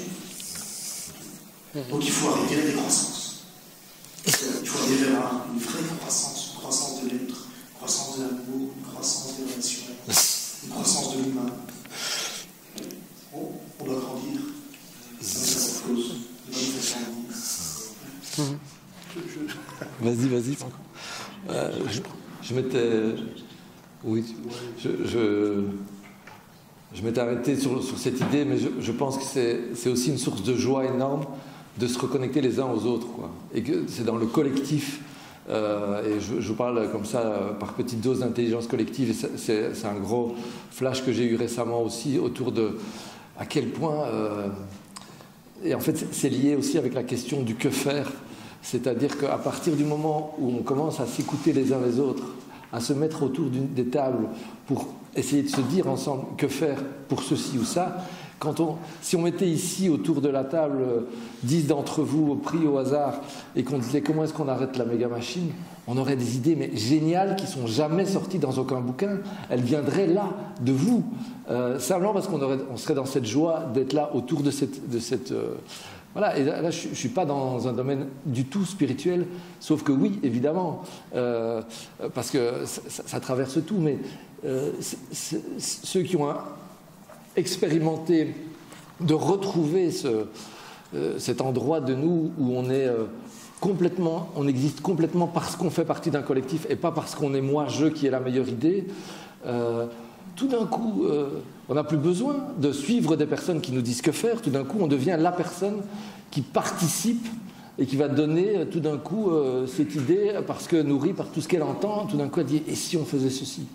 Et donc, évidemment, la question que faire, il ne s'agit pas de la beauté en touche, elle est super importante, mais si on ne redescend pas en parallèle au moins à cet endroit-là, on va continuer à mettre des emplâtres sur la jambe de bois, quoi.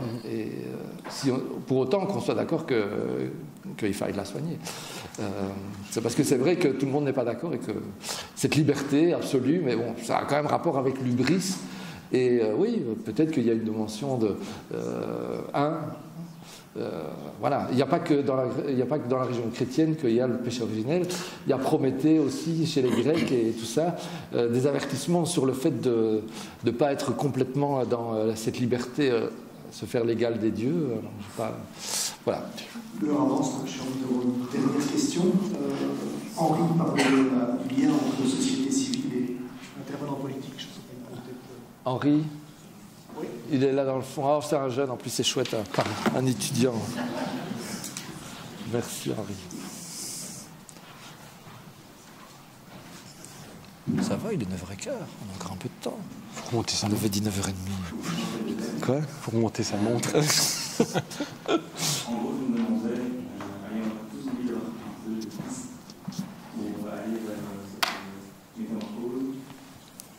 Et est-ce que l'une d'entre elles, on va dire à moyen terme, ne pourrait pas être d'avoir plus d'interaction entre des intervenants de société civile et d'autres du monde politique?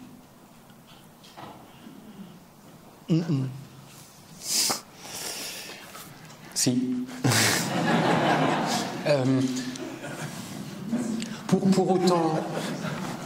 Pour autant qu'on a à gagner, et là je pense que c'est du progrès super nécessaire dans tout ce qui est processus relationnel.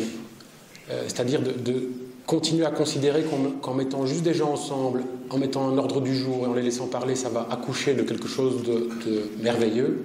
Je pense que là on est dans des vieux paradigmes, c'est-à-dire il y a un soutien à avoir sur des processus relationnels. C'est le champ de l'intelligence collective au sens très large. Je parle de ça.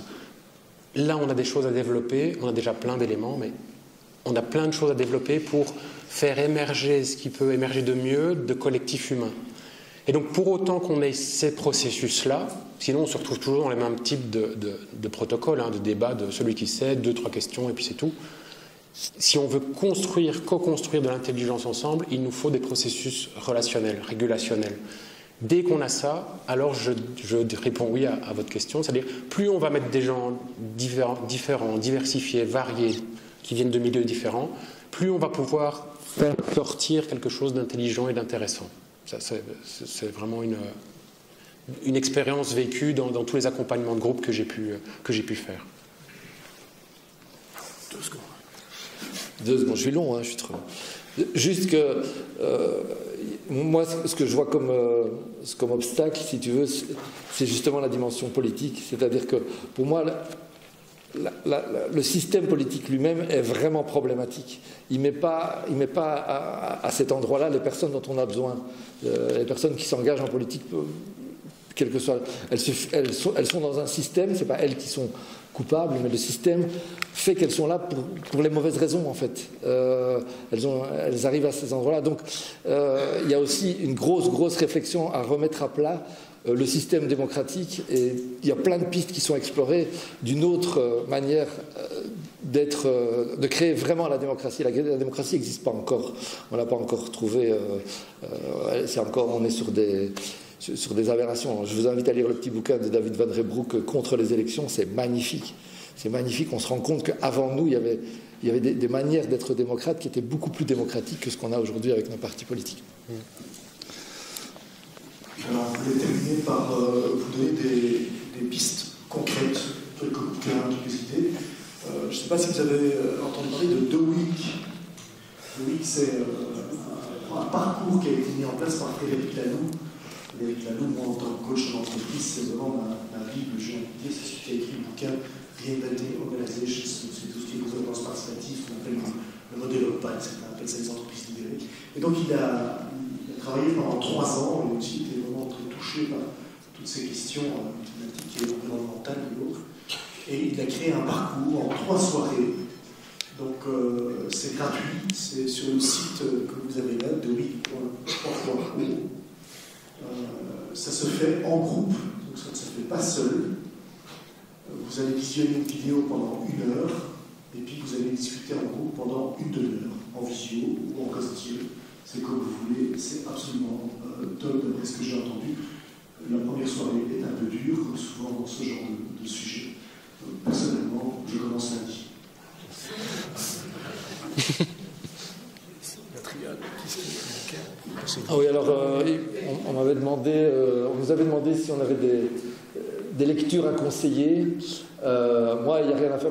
Bon, j'ai mis une série de bouquins, mais je trouve que la triade, comment tout peut s'effondrer, l'entraide, l'autre loi de la jungle et une autre fin du monde est possible, sont les 3 bouquins de ceux qu'on appelle les collapsologues, parce que c'est eux qui ont inventé le terme.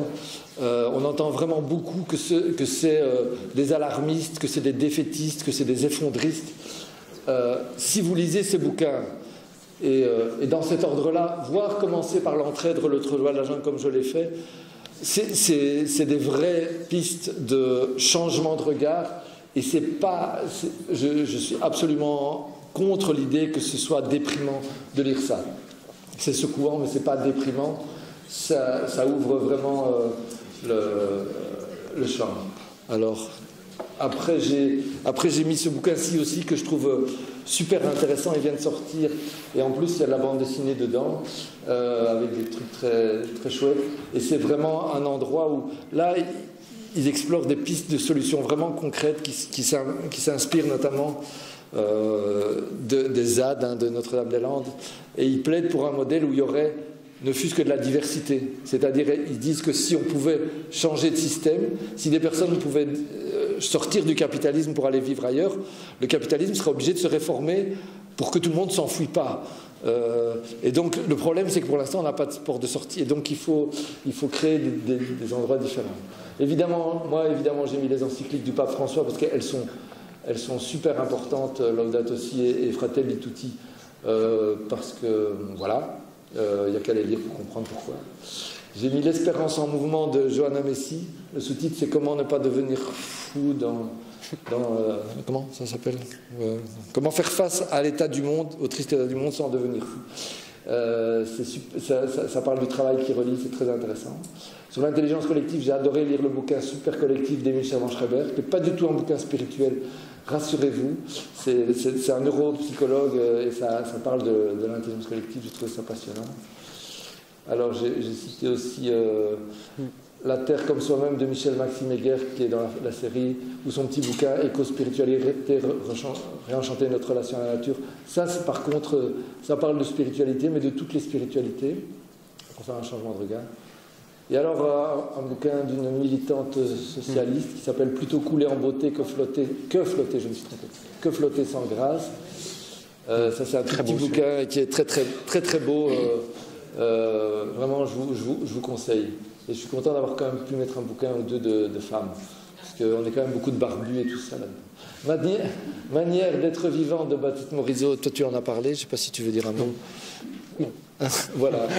Mais bon, lisez, c'est vraiment sur le rapport au sol. Et alors, le droit du sol, la bande dessinée d'Étienne Avodo. On cite beaucoup pour l'instant le bouquin de Jean Covici, la BD qui s'appelle Un monde sans fin, qui est un bouquin très ingénieur pour le coup, assez alarmiste aussi. Moi, je préfère, sur la question du nucléaire, je préfère lire Le droit du sol, qui me paraît beaucoup plus... qui prend beaucoup plus de distance aussi, mais qui est très ajusté, je trouve. Et alors j'ai mis La vie secrète des arbres, qui est le bouquin qui m'a fait changer de regard sur le vivant, sur les forêts, que vous avez peut-être lu parce qu'il a eu beaucoup de succès il y a quelques années. Voilà. Alors des personnes inspirantes à suivre sur YouTube ou dans au niveau des médias. Dans les intervenants de ma série, Gaël Giraud, Pablo Servigne, Michel-Maxime Heger, on les trouve assez facilement sur les réseaux sociaux, sur YouTube, etc. Alain Damasio, c'est un auteur de science-fiction que je trouve passionnant. Il a fait, et lui, il n'est pas du tout dans la dimension spirituelle, mais il est très très fort dans la dimension sociologique. Baptiste Morisot, qu'on a déjà cité. Andreas Malm. Sociologue qui travaille, qui donne justement des pistes et une analyse sociologique et de ce qu'il peut avoir derrière la notion de démanteler la méga-machine pour les questions qu'il y avait. Et Cédric Chevalier, là, c'est une petite coquetterie de ma part, c'est un ami avec qui j'ai fait mes études et on est en train d'écrire pour lui un 3e et pour moi un 2e bouquin ensemble sur la réforme de la formation en gestion. Donc on déconstruit la formation actuelle qui est donnée actuellement en sciences de gestion, pas qu'à l'UC Louvain, partout, et on vient avec une réelle proposition d'un tout autre cursus formulé en mode 60 crédits ECTS par année, etc. Donc on rentre vraiment dans je dirais de l'ingénierie, de construction de programmes pour proposer des pistes de que mettre en place dans la formation de ces futurs gestionnaires. Ah oui, alors je vous ai mis cette ressource-là. Je vous conseille, si vous voulez savoir que faire, par exemple, cet arbre-là, il a été créé par un collectif qui s'appelle Racines de résilience. Et si vous vous connectez, vous pouvez le faire directement, vous allez pouvoir voir dans l'arbre, il y a toute une série de... Si vous êtes plus dans s'interposer, dans régénérer, dans construire, et puis toutes les racines de l'arbre, elles donnent toutes accès à toutes sortes d'initiatives qui existent. Et donc, selon votre appel, vous pourrez peut-être vous dire, ah bon, moi, en fait, je me trouve plus là et je vais aller vers ces ressources-là. Ça s'appelle l'Arbre aux actions sur la page de racinesderésilience.org. Et voilà. Et puis sinon, pour ceux qui n'ont pas encore tout vu, qui n'ont encore rien vu, vous pouvez aussi regarder cette série et puis continuer à la faire progresser, à la diffuser autour de vous. Si au moins, en tout cas, elle vous met en mouvement comme moi. Voilà, grand merci à l'AIL. Merci. Et à Pierre de nous avoir invités. Voilà. D'abord, merci de...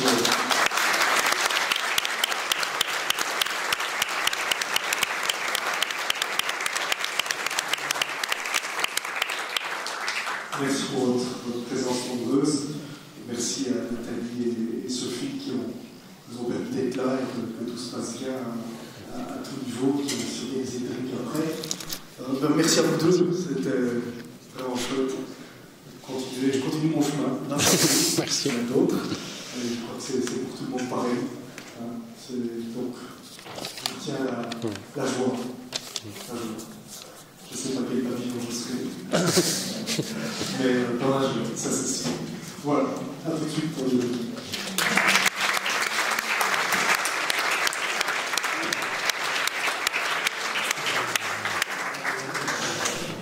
Merci.